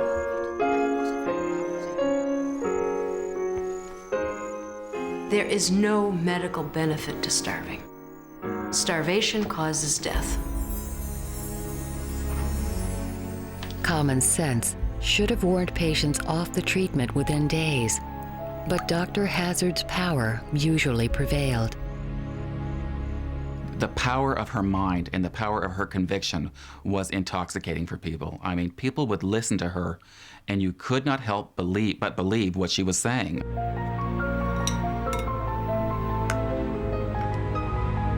The sisters, like many others, persevered. After we have gotten over the first day or two, maybe even 3, we are no longer going to feel hunger. We're going to at first feel a bit alert when we're starting to burn all the fats. But as we get through the fat and start burning off the protein, we're going to begin to get listless.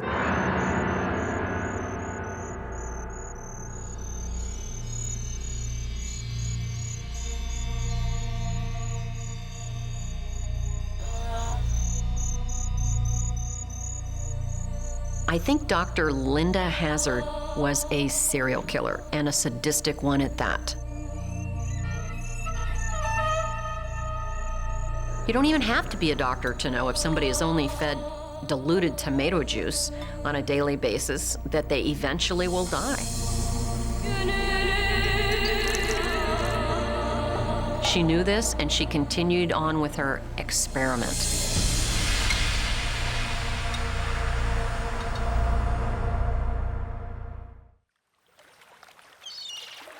Dr. Linda Hazard's dietary experiments are remembered to this day. I didn't know what a concentration camp was till after World War II, and then I saw pictures of it, and that's what those people looked like. As a little girl, 80-year-old Lucienne Pendarvis had some frightening visitors. Escapees from the Hazard Clinic.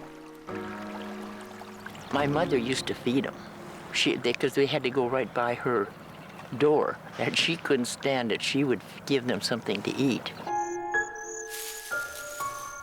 They were just skin and bone, and their clothes just hung on them. Their eyes were sunk in, and they used to, we have what's called huckleberries here, and they would just strip those in the fall. Any kind of berry there was out there, they were eating it. First, our immune systems are going to start to malfunction. And along with that, we're going to have this profound weakness. And then, eventually, we're not going to be able to maintain our blood pressure.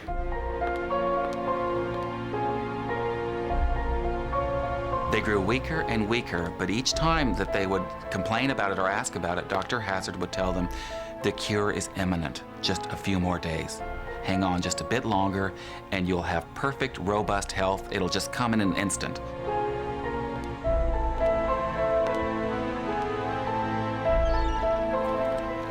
Fortunately, the Pendarvis family didn't succumb to Dr. Hazard's spell. And she also used to come down to the house because my dad had ulcers and he was sick, and she was going to cure him. But my mother and father had no part of what she was doing.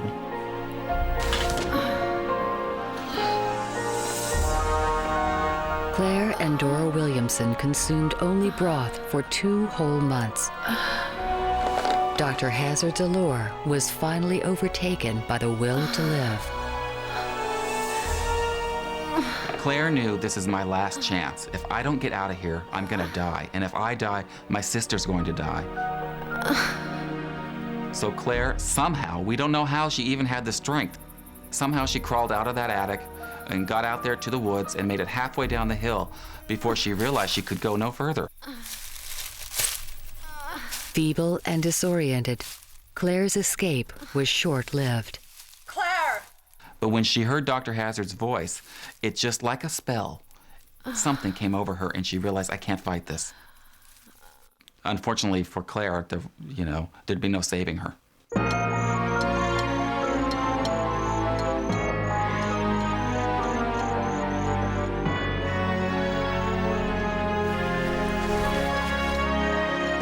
There was no end to Dr. Hazard's, really, her skill, if you want to call it, or her evil. I mean, not only did she treat these patients as their physician, she also acted as a coroner and did the post-mortem examinations on each one of her patients. Dr. Hazard's failures were never registered. To the medical world, her victims died of various diseases. The fact that the patient weighed less than 50 pounds was never on the certificate. It was always cirrhosis of the liver or something like that would be listed as the cause of death. Today, the doctor's house of cruelty still stands. Its secrets not altogether lost. You know, in this house, right here in this very spot, she was involved in actually cooking or preparing something. And so it's a strange feeling knowing that you're part of history living here in this house. The original bathtub is in there, and so apparently that's where she performed autopsies, in that bathtub. The Jones family think they may be sharing this place with Dr. Hazard's victims. It's funny, sometimes you'll be standing here washing dishes and it just out of the corner of your eye, it's like there's a face just right there in the corner of the window.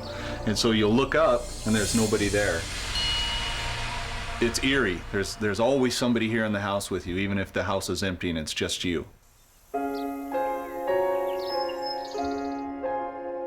But Claire Williamson's death was a turning point in Dr. Hazard's career.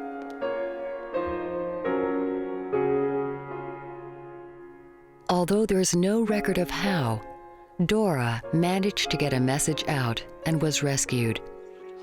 Dr. Hazard was convicted of manslaughter and jailed for 18 months.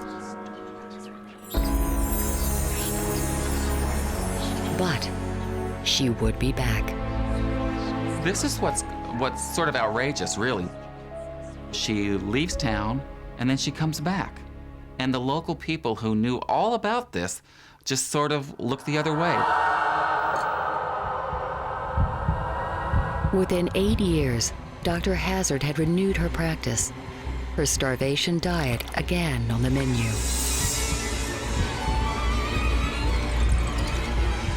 There were more deaths. The number is somewhere between 20 and 40 people, and we think some of them were disposed of here in this ravine. It's very deep. It's about probably a 100-foot drop from the house down. And, you know, wild animals, bears, all sorts of things have been out here. Cougars, you know, we have a lot of wildlife out here. So it's very possible if somebody was dumped down there that the body was dragged away.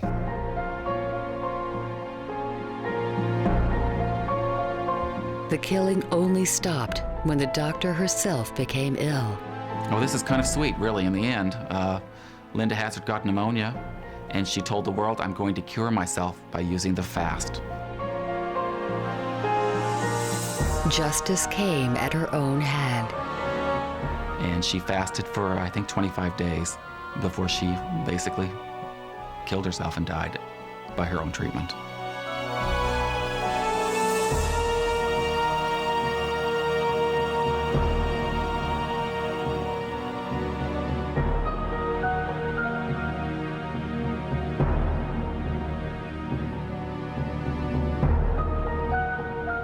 I think she had something to prove. I believe she did everything for the cure, that she really believed that by bringing this to people, that she was going to change the way we deal with medicine. For criminal profiler Candace DeLong, it was delusion that killed Linda Hazard and her patients. A delusion is a strong belief in something, an idea, a concept, that has no basis in fact, and the person believes it despite overwhelming evidence to the contrary.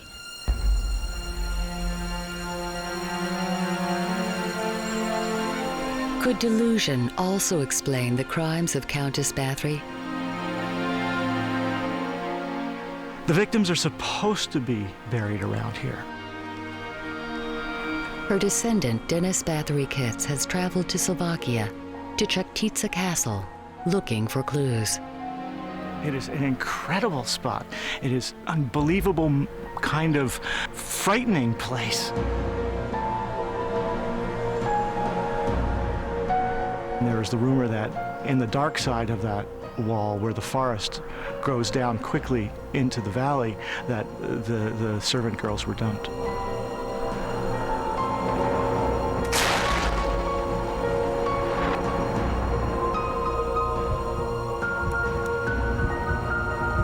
The Countess's quest for blood to keep her young was as powerful as it was perverse.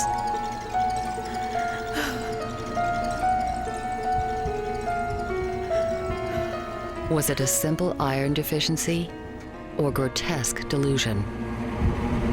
The kind of woman who brutally murders for blood, to my way of thinking, is probably delusional or psychotic. Dennis's ancestor lived in violent times when war and torture were the norm, when power was absolute. Someone who is severely mentally ill and suffering from a delusion, it's probably going to be noticed or noticeable to those around them. Except we're going back 500 years to a woman who was very wealthy and was a countess, and oftentimes at those higher levels, mental illness and strange behavior is ignored. Ignored and isolated. The Blood Countess lived beyond reproach by the townspeople below. Peasant servants could be killed without repercussion. It was possible for her to get away with anything here because the only people around were her trusted servants, other royalty, and those who would never speak again, the girls.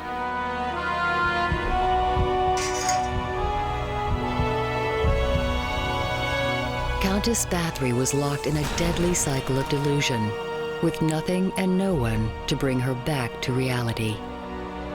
And oftentimes, the more a person tries to get that thought out of their mind or that feeling out of their heart, the less they're able to do so. And oftentimes, the more the individual thinks about it, it kind of develops a life of its own. It feeds on itself. Although many generations separate Dennis from his ancestor, he feels obliged to redress the crime. There comes a time when the people who perpetrated the evil have to say, even if it's generations down the line, we're sorry for having done this to you. Dennis is about to visit the small town of Chukhtitsa, from where many of the Countess's victims came. He has no idea what sort of reception he'll receive.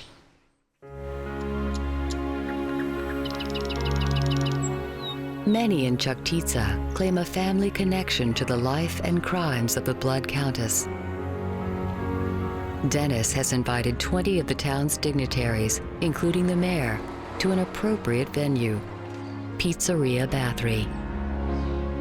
This is a reconciliation meal today to reconcile the Bathory family with the people of Chukhtitsa. What will they make of this thoughtful American following his obsession to the other side of the world? Dobry den, pani Ištokova. The moment arrives for Dennis to make his peace. Dnes na sobie nemám nic cenného, tedy barvu noci. I said, first of all, that I wasn't wearing black, which is the color of night, and I wasn't wearing red, which was the color of blood, but instead I was wearing violet, which was the color of healing. And I said that it was time for a healing between the family of all the Bathorys, which I was representing today, and the people of Chukhtitsa for the deeds that were done 400 years ago by the Countess. And I hoped with the gift of friendship, it would be better both today and in the future.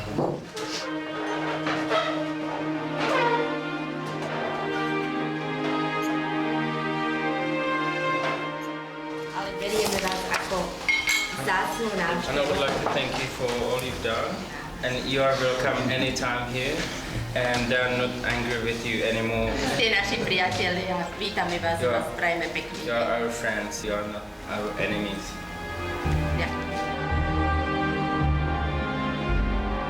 Elizabeth Bathory, Vera Renczi, Delphine LaLaurie,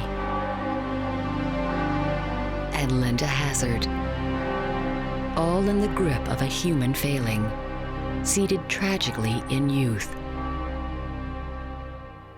We know from studying killers that oftentimes the fantasies that they have, that they end up acting out in their murder, is a fantasy that they started having in their early teens.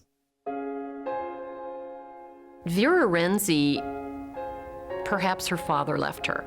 Perhaps she was abandoned by both parents. But whatever it was, it left a very, very serious scar on her psyche.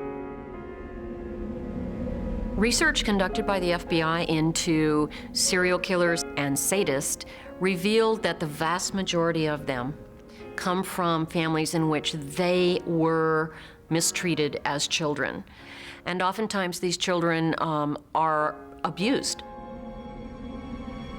Or they act out the obsession because they believe or they feel they will feel better and it will be over with once they do this. And for a while they do feel better after they commit the act. But the feeling doesn't last. The act never lives up to their fantasy. Why? Because a fantasy's in your mind and you can control every aspect of it. Reality is much different.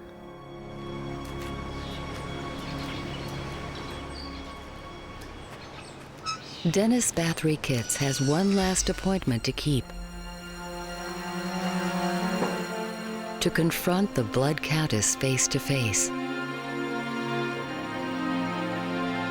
I think this painting is absolutely frightening.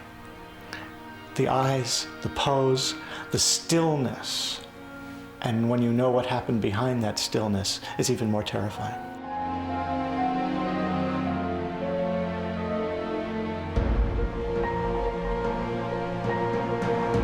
Elizabeth never cheated age nor death. After murdering a noblewoman, her bloody history was exposed. She was walled into her castle tower. The only mercy, food pushed through a slot. She died alone and old. Her obsession unrealized. Power, search for youth, madness. It's so impossible to know what it is that drove her to do this.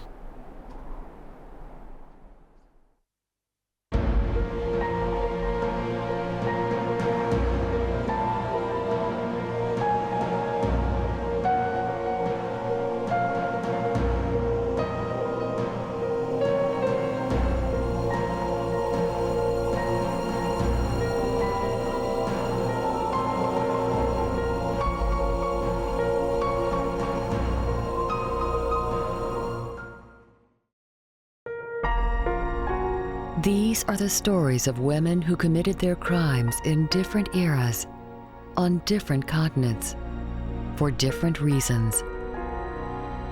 For love. Whenever she found disappointment with the current husband, she disposed of him and went on to the next one.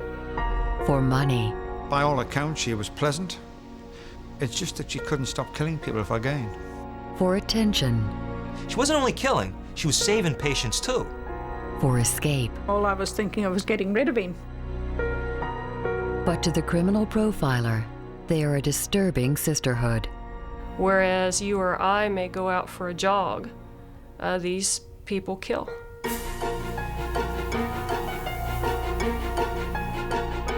A criminal class beyond suspicion. Do nurses in Northampton go to work every day thinking, oh, I have to be on the lookout for a serial killer? Using the most effective tools. She was just a real nice little old lady. Their gender. Played the role perfectly. And their weapon of choice, poison. To sit back and watch someone who's slowly being eaten away from the inside out is vicious.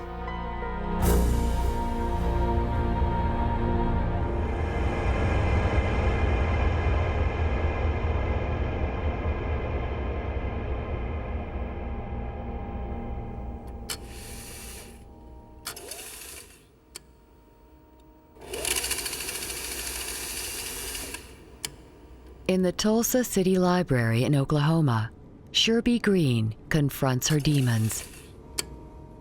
Every family has the proverbial skeleton in their closet. Actually, my family has quite a few of them. Sherby's family skeletons remained hidden by her protective father. He said, you better just leave things alone. Just leave them where they're at. He said, you might just find out a whole lot more that you don't want to know. Now, after 50 years, Sherby Green wants the truth. Why her third cousin became one of America's most notorious serial killers, Nanny Doss. From her track record, it looks that anyone who got on her wrong side, they signed their own death warrant. Nanny is thought to have killed 14 people, all by poison.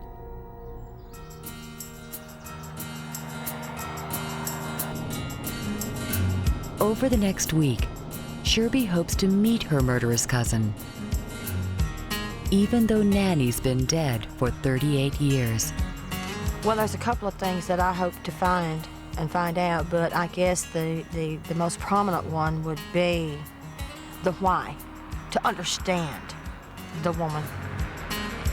Sherby's search will take her to the darkest corners of the human mind. A killer's family has a very difficult time balancing out mentally what has happened. Dr. Deborah Sherman Coughlin knows Sherby's destination.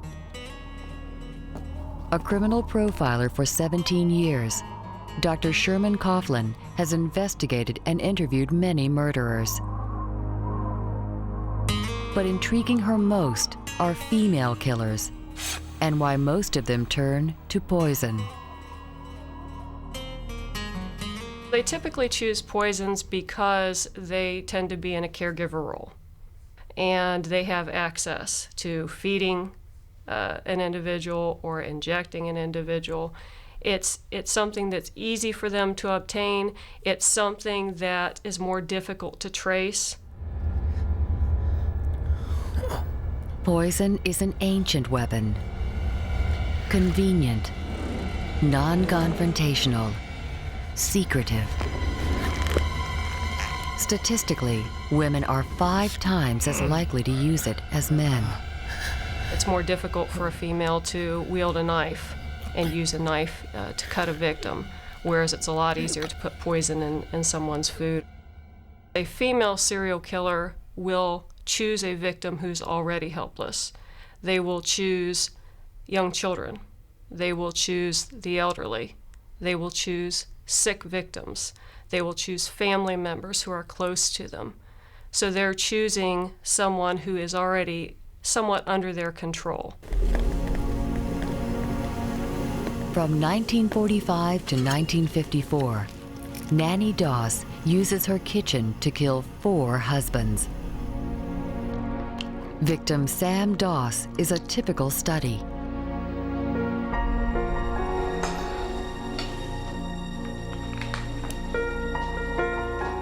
I believe he was a very quiet, very strict man due to his religious beliefs. He didn't let her play the radio, wouldn't let her run the fan at night, wouldn't let her go next door to a neighbor's house and watch TV. And he just got tired of having to follow his strict house rules and decided she wanted out of it. One day, Nanny adds rat poison, available at the corner store, to Sam's favorite dessert, stewed prunes.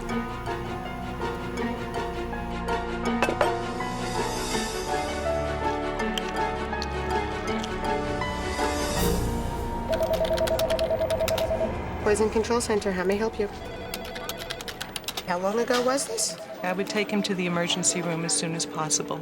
If Sam Doss was poisoned today, this type of facility might have saved his life. Wipe out his mouth with some room temperature water. We get about 200 or so calls a day. I would say over the course of a year, we probably get about 60,000 calls. Dr. Lewis Nelson deals with accidental poisonings at New York City's Poison Control Center. Sure, go ahead. There's a lot of poisoning going on because there's a lot of chemicals out there, there's a lot of medicines out there, there's a lot of occupational exposures as well. So there is a lot of poisoning going on. Occasionally, Among Dr. Nelson's cases is arsenic, the active ingredient in Nanny's rat poison. Arsenic's been used for thousands of years. It's a naturally occurring poison. It comes in rock formations and you can extract it fairly easily. It's been identified as being toxic for literally thousands of years, and it's been used over the millennium as homicidal agents to knock off powerful figures and emperors and other figures like that. Tasteless and odorless, arsenic moves quickly through the bloodstream. Within 30 minutes, Sam Doss's major organs will be contaminated. But this time, due to an overdose, Sam's body fights back. If you ingest something that irritates your stomach, what happens is that the stomach essentially contracts in reverse and squeezes from the bottom up. At the same time, the sphincter, the muscle that controls the opening and closing of the esophagus, opens, allowing the food to come from the stomach up into the esophagus and then out through the mouth. And that would be vomiting. This reflex action stops much of the poison from entering Sam's bloodstream. Although ill, he will not die.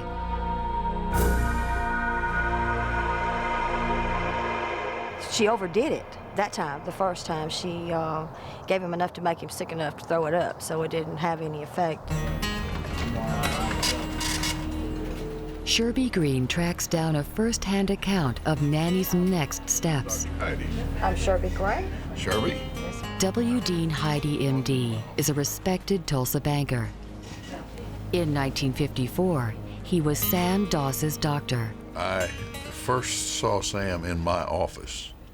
He was quite ill, and this was during a flu epidemic in Tulsa, and we were seeing lots of people, but he was so ill, I felt that he needed to be admitted to the hospital. And I don't recall exactly how long he was in, 3 or 4 days maybe, but he improved, got better, and we sent him home. But Sam's days are numbered.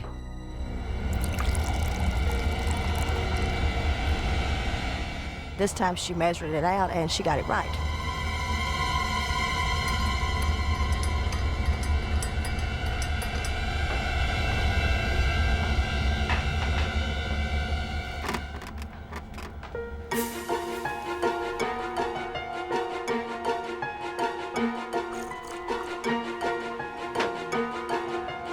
The smaller dose is carried swiftly to Sam's organs.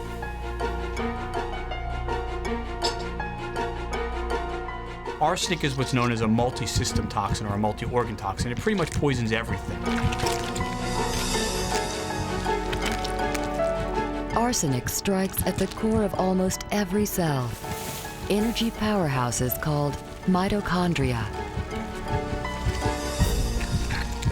Here, food is turned into energy, keeping us alive.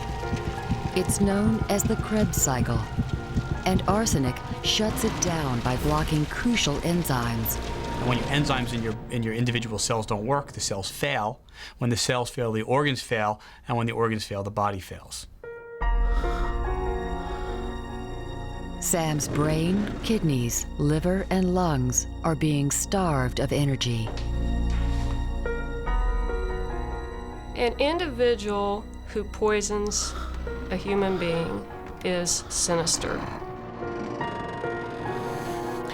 To sit back and watch someone who's slowly being eaten away from the inside out is vicious.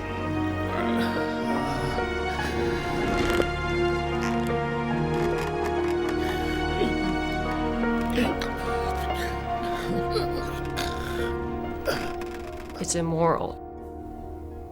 You have to have no conscience to sit back and watch someone, especially someone you know, slowly deteriorating in front of your eyes.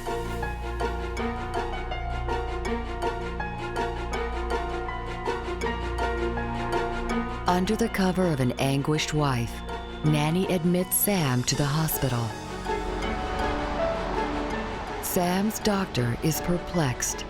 I had several specialists take a look at him to see if there was something that I was missing, and they couldn't come up with anything. But he continued just to go downhill and died.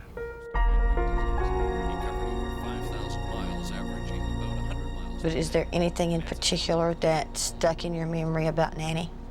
Well, other than she was just a real nice little old lady who played the role perfectly. That's the masks that they wear. They hide behind that assumption that a little old lady couldn't possibly have done this. They use that to their advantage so that they can be more effective in their murdering. The frightening thing is Sam wasn't the first. He was the last in a long line of deaths that surrounded Nanny by poisoning.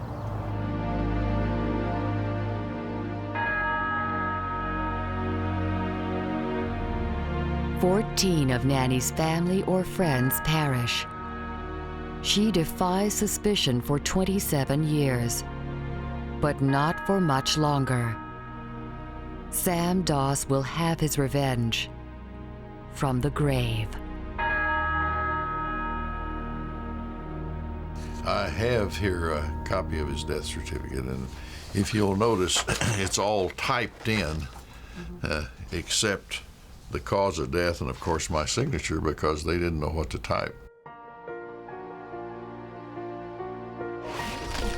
After Dr. Heidi's late revelation of arsenic poison, Nanny is arrested and charged.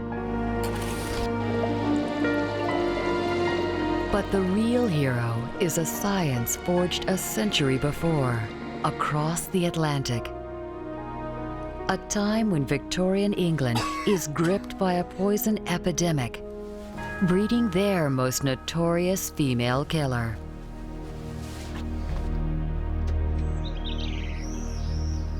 The forensic toxicology used to convict Nanny Doss was refined in England's 19th century medical laboratories. Toxicology, as a newly developing subject, spends an awful lot of time talking about arsenic and trying to develop more and more sophisticated tests to detect it. For medical historian Dr. Ian Burney, there's no doubt why Victorian scientists were obsessed with arsenic. Victorian England is awash in poison. It's on the wallpaper. It's in the medicines. It's in the sweets. It's on the floors to kill the vermin. So it's available. By the 1850s, arsenic murders are rampant.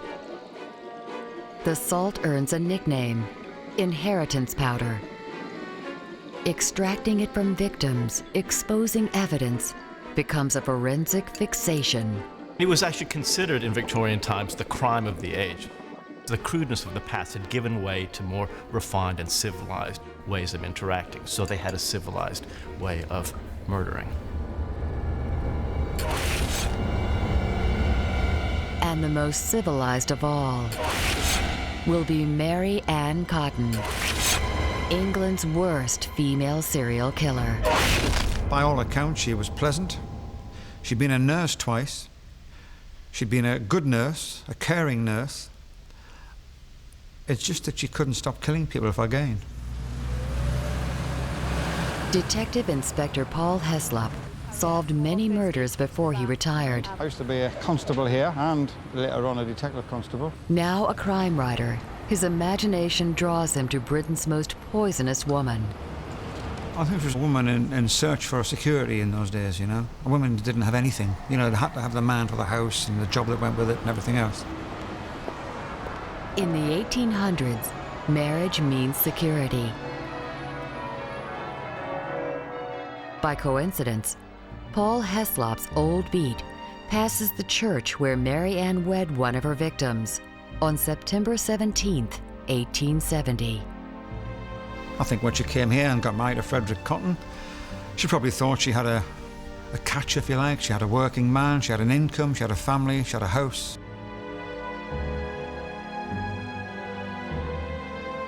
But then, as time passed, it seemed there was always something else manifested, and Mary Ann wanted that. She wanted something else. And once she wanted something else, it was just too easy to get rid of what she'd got to get to something else.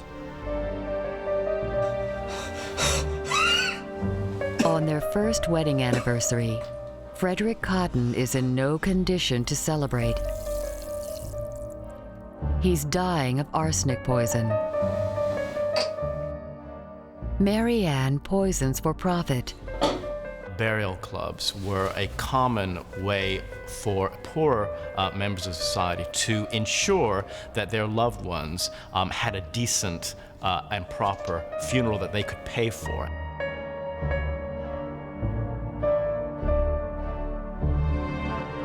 Burial insurance extends to children. The Cotton's year-old son dies of poison 6 months after Frederick. You pay a couple of pence per month into a fund, and after a certain period of time, you will be allocated a lump sum. So you could, for the investment of, I don't know, sort of 20 pence over the course of a few years, you could potentially be seeing a return of 3, 4, 5, 10 pounds. Early death and a pauper's burial delivers dividends. Once again, my condolences, ma'am. And because arsenic symptoms mimic gastric infections, common at this time of poor hygiene, Mary Ann is above suspicion.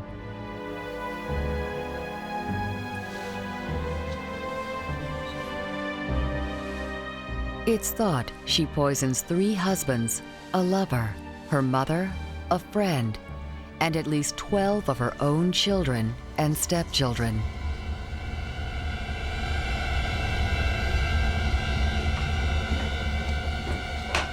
Well, not just a woman, but a person who would kill her own flesh and blood would appear to me to be callous and ruthless.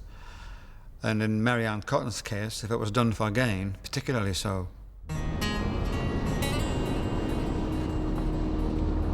More than 130 years later, Sherby Green discovers Nanny also killed 2 of her children.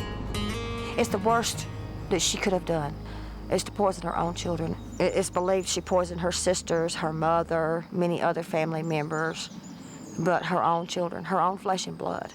You know, these are the children that she carried for 9 months that she gave life to. A mother could kill her own flesh and blood if she is a psychopath or if she is insane. The psychopath is the individual who has no bonding or no attachments and no empathy for others. The only person who matters to the psychopath is the psychopath. Criminal profiler Dr. Deborah Sherman Coughlin believes Nanny and Mary Ann share another trait. They were drifters, using distance to blur the pattern of their misfortune. If you have one body in one jurisdiction and one body in another jurisdiction, if they're not talking to each other, then you have what's called linkage blindness, where they don't see that these crimes are related. But one piece of police work can't be fooled by gender or geography. A technique still used today in modern toxicology labs, like the Office of the Chief Medical Examiner in New York. We very rarely see arsenic cases, but every once in a while, if there is a suspicion of an acute arsenic overdose, we do use the range test to screen for arsenic. Head of the lab is Dr. Marina Stajich. So it's a very simple test. 3 pieces of copper wire. And I have a positive control that contains a known amount of arsenic, a negative control, and a urine sample, which we're going to test for the presence of arsenic. This is what they would have done in Mary Ann Cotton's day. After heating with hydrochloric acid, the poison in the positive control and the urine sample should be revealed. This was the negative control. The copper wire didn't change. The arsenic emerges. Deposited on the wire is a black metallic coating. What was the unknown specimen, there is also a black deposit. These two would indicate the presence of arsenic. Developed more than 160 years ago by scientist Hugo Reinsch, the test helps convict Mary Ann Cotton and Nanny Doss. Arsenic is actually one of the easier poisons to detect. One of the reasons being that it's actually a mineral poison, so it stays in the body. The dead can speak, their bodies revealing all to the toxicologist. Mary Ann is sentenced to death by hanging. Her notoriety becomes a nursery rhyme. Mary Ann Cotton, she's dead and she's rotten. She lies in a bed with her eyes wide open. Sing, sing, what can I sing? Mary Ann Cotton is tied up with string. Where, up in the air.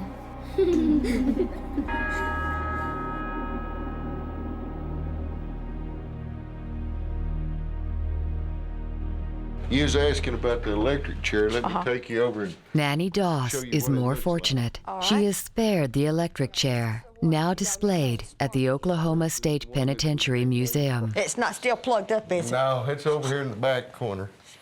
In 1955, no Oklahoma judge wants to be first to execute a woman. Now, this is what y'all nicknamed Sparky, is that This is the one that was nicknamed Sparky. It's not a very pretty picture, is it? No. I think we've executed 81 or 2 in the electric chair, and the last one was in 1966. Was there ever a woman in it? No, ma'am. I think that knowing how many she actually murdered with her poisonous potion, I think she deserved the chair. I really did. To be allowed to live after she took so many lives is, to me, it was a reward.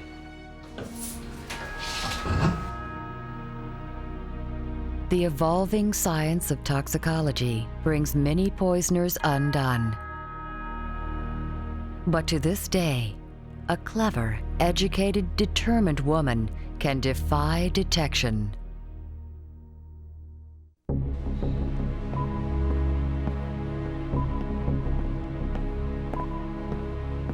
Night Duty, Veterans Affairs Hospital, Northampton, Massachusetts, 1995.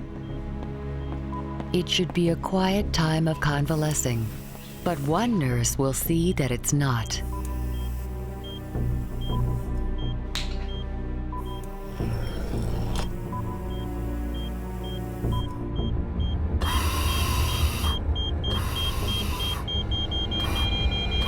Kristen Gilbert murders her patients using the ultimate cover: her gender and her profession.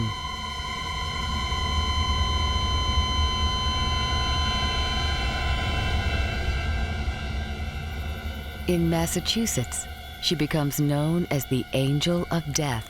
Do nurses in Northampton go to work every day thinking, oh, I have to be on the lookout for a serial killer? Absolutely not. They don't want to believe it. Author M. William Phelps, who covered this case, says Kristen believed she was committing the perfect crime. She was above suspicion, her weapon untraceable. Here you have a blonde, 30-year-old soccer mom driving around in an SUV during the day, taking her kids to soccer practice, volunteering her time at the homeless shelters.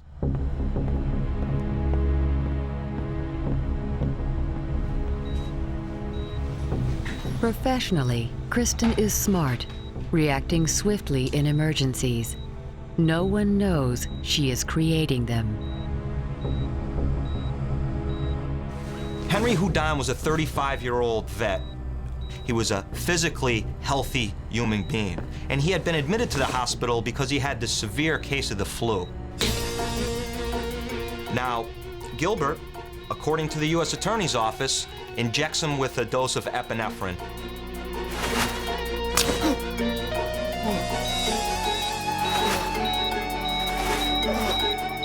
The drug epinephrine stimulates the heart.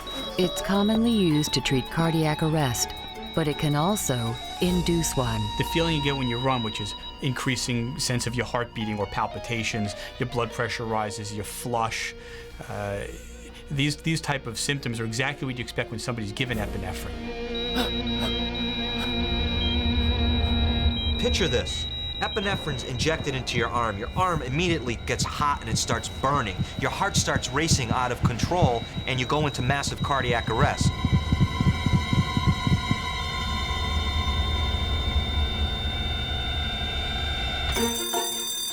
Kristen calls an emergency code, a hospital alert to the cardiopulmonary resuscitation unit, or CPR.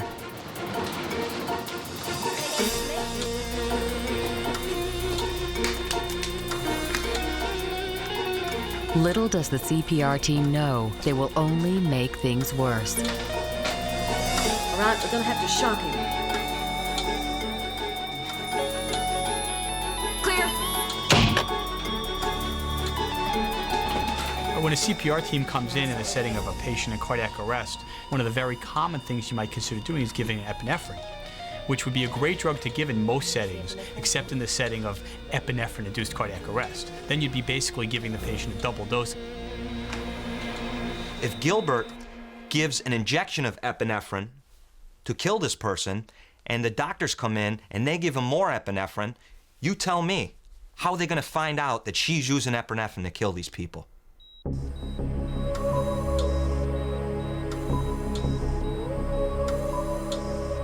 Incredibly, despite the double epinephrine dose, Henry Houdon survives.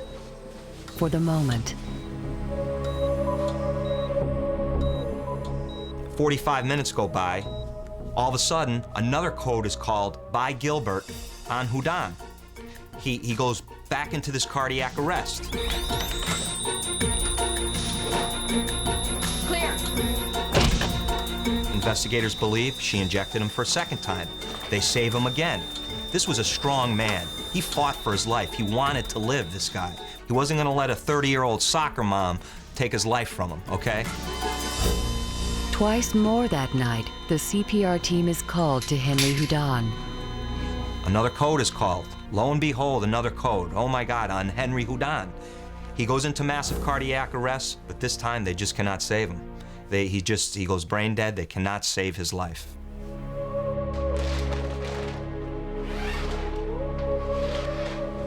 Kristen's tracks are covered by legitimate doses of epinephrine. People have to think about looking for it. It's not something that's commonly looked for as a cause of death, especially if you're not considering homicide. So why does Kristen kill people she hardly knows?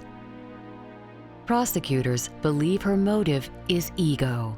During code situations, she was the go-to nurse. She was the take-charge nurse. She took charge of them codes. She gave orders. She directed traffic. She knew exactly what to do. Criminal profiler Dr. Deborah Sherman Coughlin recognizes this behavior. It's known as Munchausen syndrome by proxy. Munchausen is a condition where typically it's a caregiver who will harm either a child or someone who's in his or her care, and then come in and act like a hero in order to get a high and attention and look like a hero. And they crave that excitement, and so they do that over and over and over again. And there was one person Kristen wanted to impress more than anyone, her lover, the hospital security guard.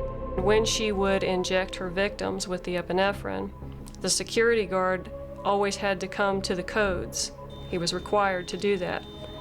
And she would flirt with the security guard when she was coding the victims and killing the victims. During one code, one nurse reported, Gilbert was on top of a patient, straddling a patient like one would straddle a horse. She lifts up her skirt. Look at my garter. And she wanted to show it off while a poor man is fighting for his life.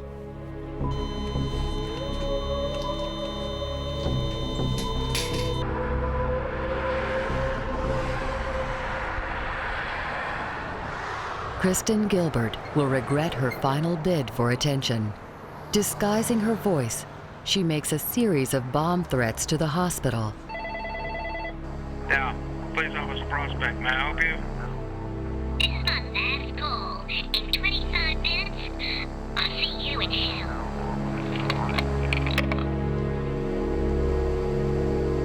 Narcissists, they have to act out. They need an audience. This phone gave her the stage to reach her audience at the Veterans Affairs Hospital. Police trace the call, finding Kristen's fingerprints on the phone. It was her undoing because about a week after making this phone call, they got the search warrant, they got their evidence, and they made an arrest. They found this handbook of poisoning, tattered and torn, in the pantry of her home. And they also found intravenous medications. This book, what is the page that's ripped out? What is the page that's most tattered and torn in this book? The page is epinephrine. So she was clearly studying this page. Kristen's homework doesn't surprise Dr. Deborah Sherman Coughlin.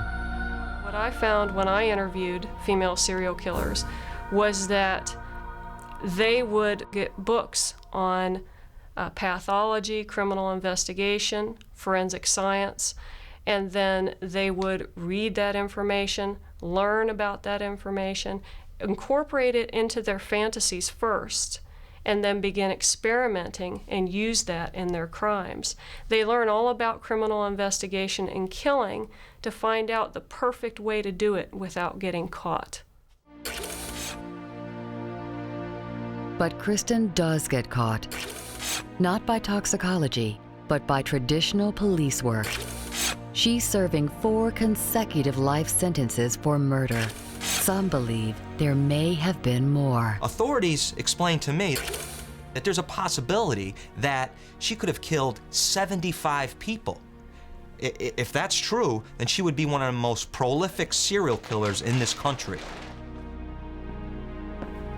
Kristen Gilbert, like Marianne Cotton and Nanny Doss, crossed a line few would dare, from fantasy to deathly reality. A choice also made by a woman in Canberra, Australia, as she struggled between good and evil.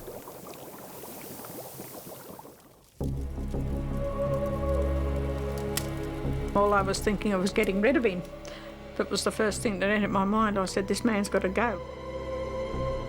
Annamarie Hughes tells a disturbing story of the time she tries to poison her husband. Now, he has been complaining about, oh, I feel sick for years and years and years. Well, my mind turned and I said, well, I'll bloody give you something to make you feel sick, you bugger. I think that sometimes we can get angry and we may think about, gosh, that person really upset me, and boy, wouldn't it be nice if that person weren't here anymore. But the problem comes in when you start taking steps to make that fantasy into reality, and that's what Annamarie did. Anne-Marie's 4th marriage is in crisis. She believes it to be an irretrievable breakdown. Divorce is in the cards. She's done it twice before. This time, she chooses a different path. I met up with a clairvoyant. She said that he wouldn't live a long life. And she thought it would be a good idea that Mr. Hughes should go. So it was her idea. She's the one that talked me into the oleander. The clairvoyant strenuously denies any involvement. But for whatever reason, Annamarie buys several oleander plants. What do? I cut the leaves off because they're only miniature plants, only tiny plants about 18 inches. So I just cut the leaves off, just put the roots in and boiled it. Oleander is a very, very commonly available plant. It grows on the roadside in many countries. It's planted by municipalities because they produce beautiful flowers and long, slender leaves, and they're very hardy and they grow very well. They're also deadly, containing a chemical which, if ingested, disrupts the heartbeat. Cardioactive steroids, like what you find in oleander, interfere with the way the heart depolarizes and repolarizes, the way the heart beats and relaxes. Well, I just poured a little bit in, like that.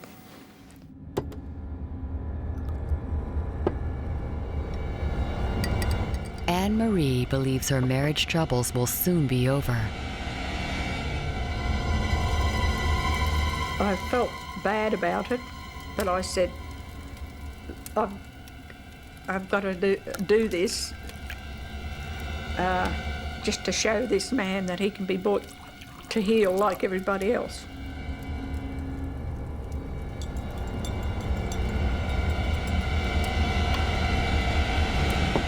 I had approached him to go to marriage guidance counselling, and he didn't hear me.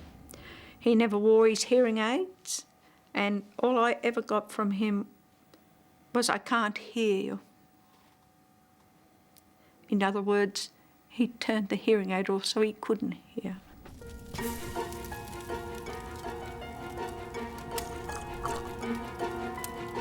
And I just said, well, something's got to give.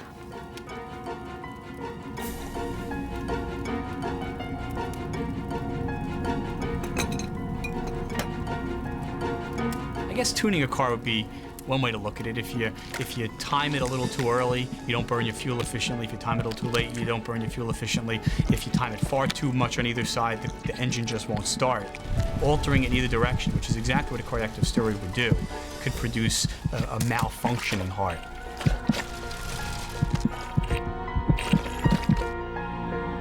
The initial dose induces only a mild illness. Her husband's and her own reaction is not what Annamarie expects. Oh God, I should not be doing this. And then I'd stop it for a while.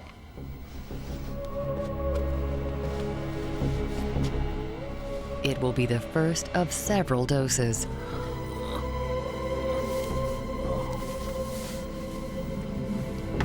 Annamarie is in torment. It's not very pleasant trying to take someone's life. He was going through a lot of bad symptoms, and he said, "Oh God, if this is life, what is death?" Fortunately for Annamarie and her husband, oleander's cardioactive steroids don't accumulate in the body. So you'd have an acute poisoning, it would go away over the next day or two, and the symptoms you experienced would resolve, and then you'd have another episode of acute poisoning which would resolve until the dose got just right. But Annamarie never gets the dose just right. In fact, when she isn't poisoning her husband, she's trying to save him with massage.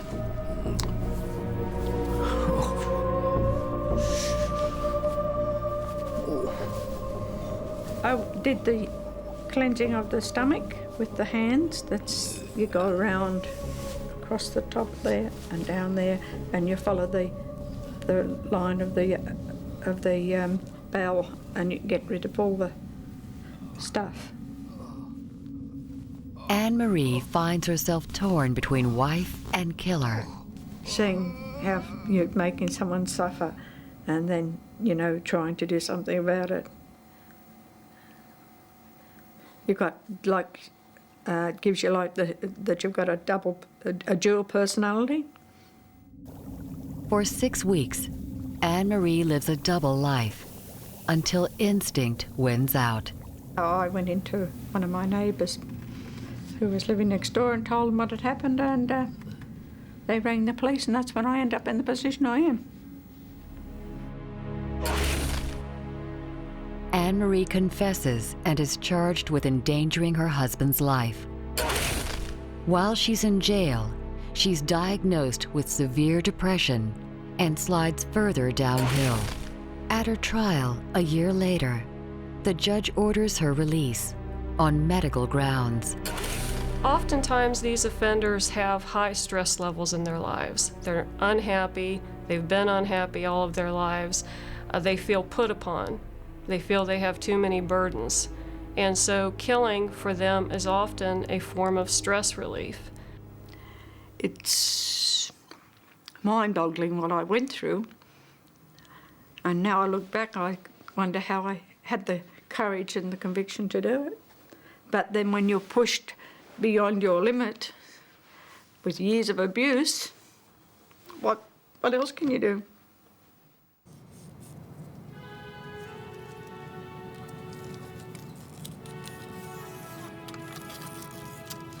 Homicidal poisoning affects more than its victims. Perpetrators, survivors, friends, and relatives are left grappling for answers.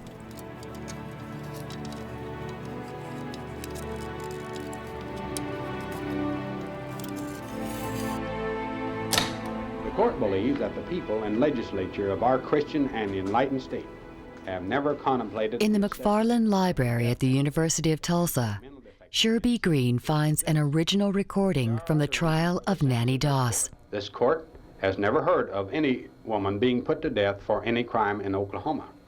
It may happen. Sherby's hoping to hear her cousin to help complete the portrait in her mind of a lost woman looking for love. I believe Nanny killed her husbands because none of them came up to her expectations. They all kept letting her down. One was, a womanizer. One was a drunkard. One was too religious, so whenever she found disappointment with the current husband, she disposed of him and went on to the next one.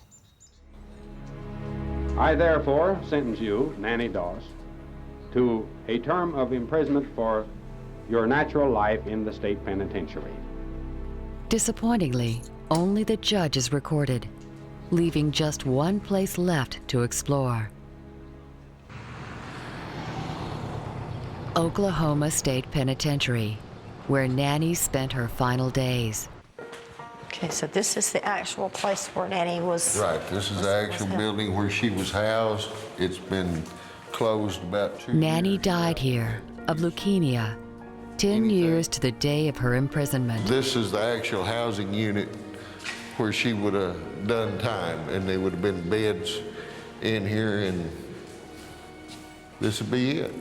If you was expecting cells, I'm afraid we disappointed you a little bit.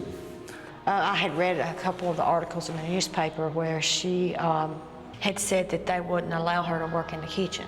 Right, but they let her sew, and then of course their laundry was a big job. Given Nanny's history, I can't very well blame them for not letting her work in the kitchen. I wouldn't want her working in my kitchen either. Okay. It's wondering what she thought, how she felt. Did she stand at that window and look out and ask herself, why? Why did I do this? Why did I take those lives? Why did I put myself in this place? The answers may lie in a place Sherby hasn't considered. A place of pain for the sisterhood of poisonous women.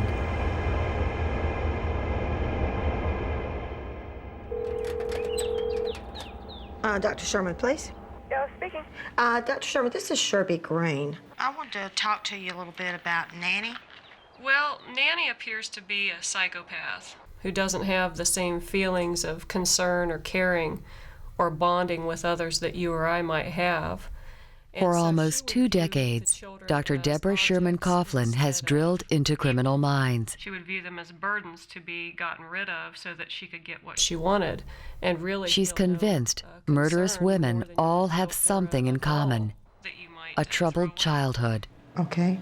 Well, what we see in the backgrounds of Nanny Doss and Marianne Cotton are the horrific upbringing, the terribly poor childhood, the abusive childhood, the lack of attachment and bonding evident from an early age.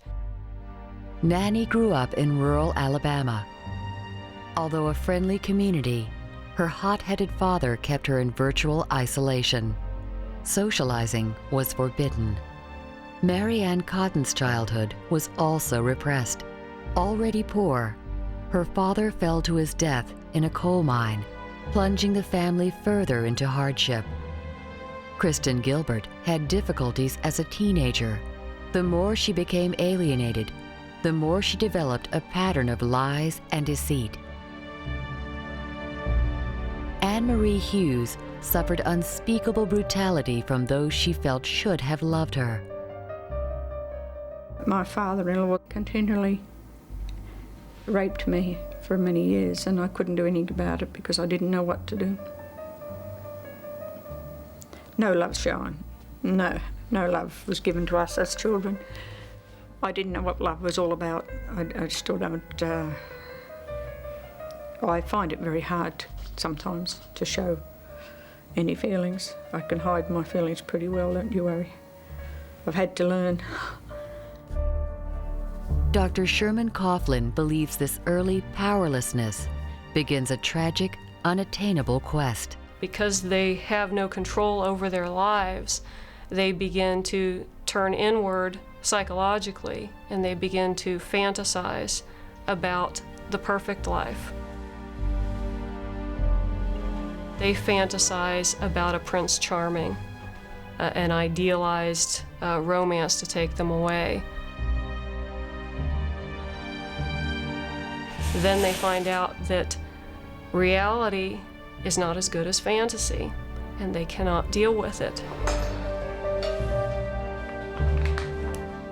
And so their fantasies then turn from something that's pleasant, such as a nice family environment, to something that's a bit more dark.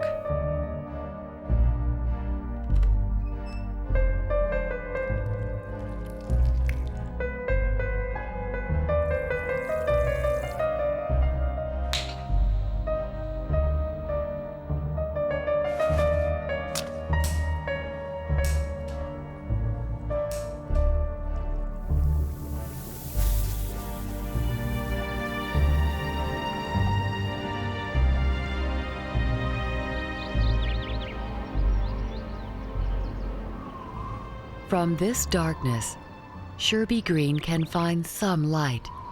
She was in search of the perfect love. And we all know that there's no such thing as a perfect love.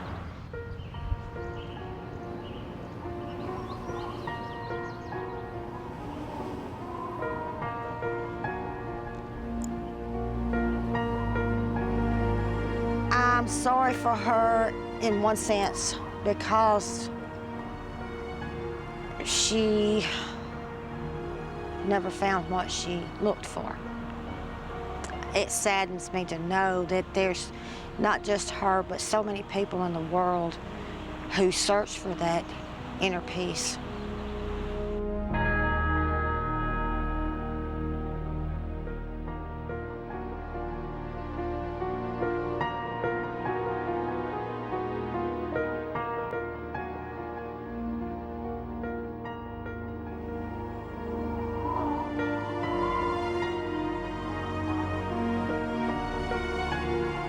The deeds of these 4 women have been exposed.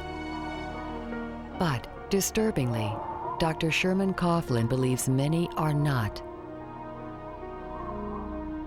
Female poisoners can get away with their crimes. They hide behind the fact that people don't want to believe that a female could commit such an atrocious crime. Male serial killers make up approximately 85% of all convicted serial killers, while female serial killers only make up about 15%. But just because the incarceration figures are only 15% doesn't mean that women aren't killing more. It just means they're better at what they do. There are female killers and poisoners out there that we don't know about, just simply because they're not being detected. They're still out there.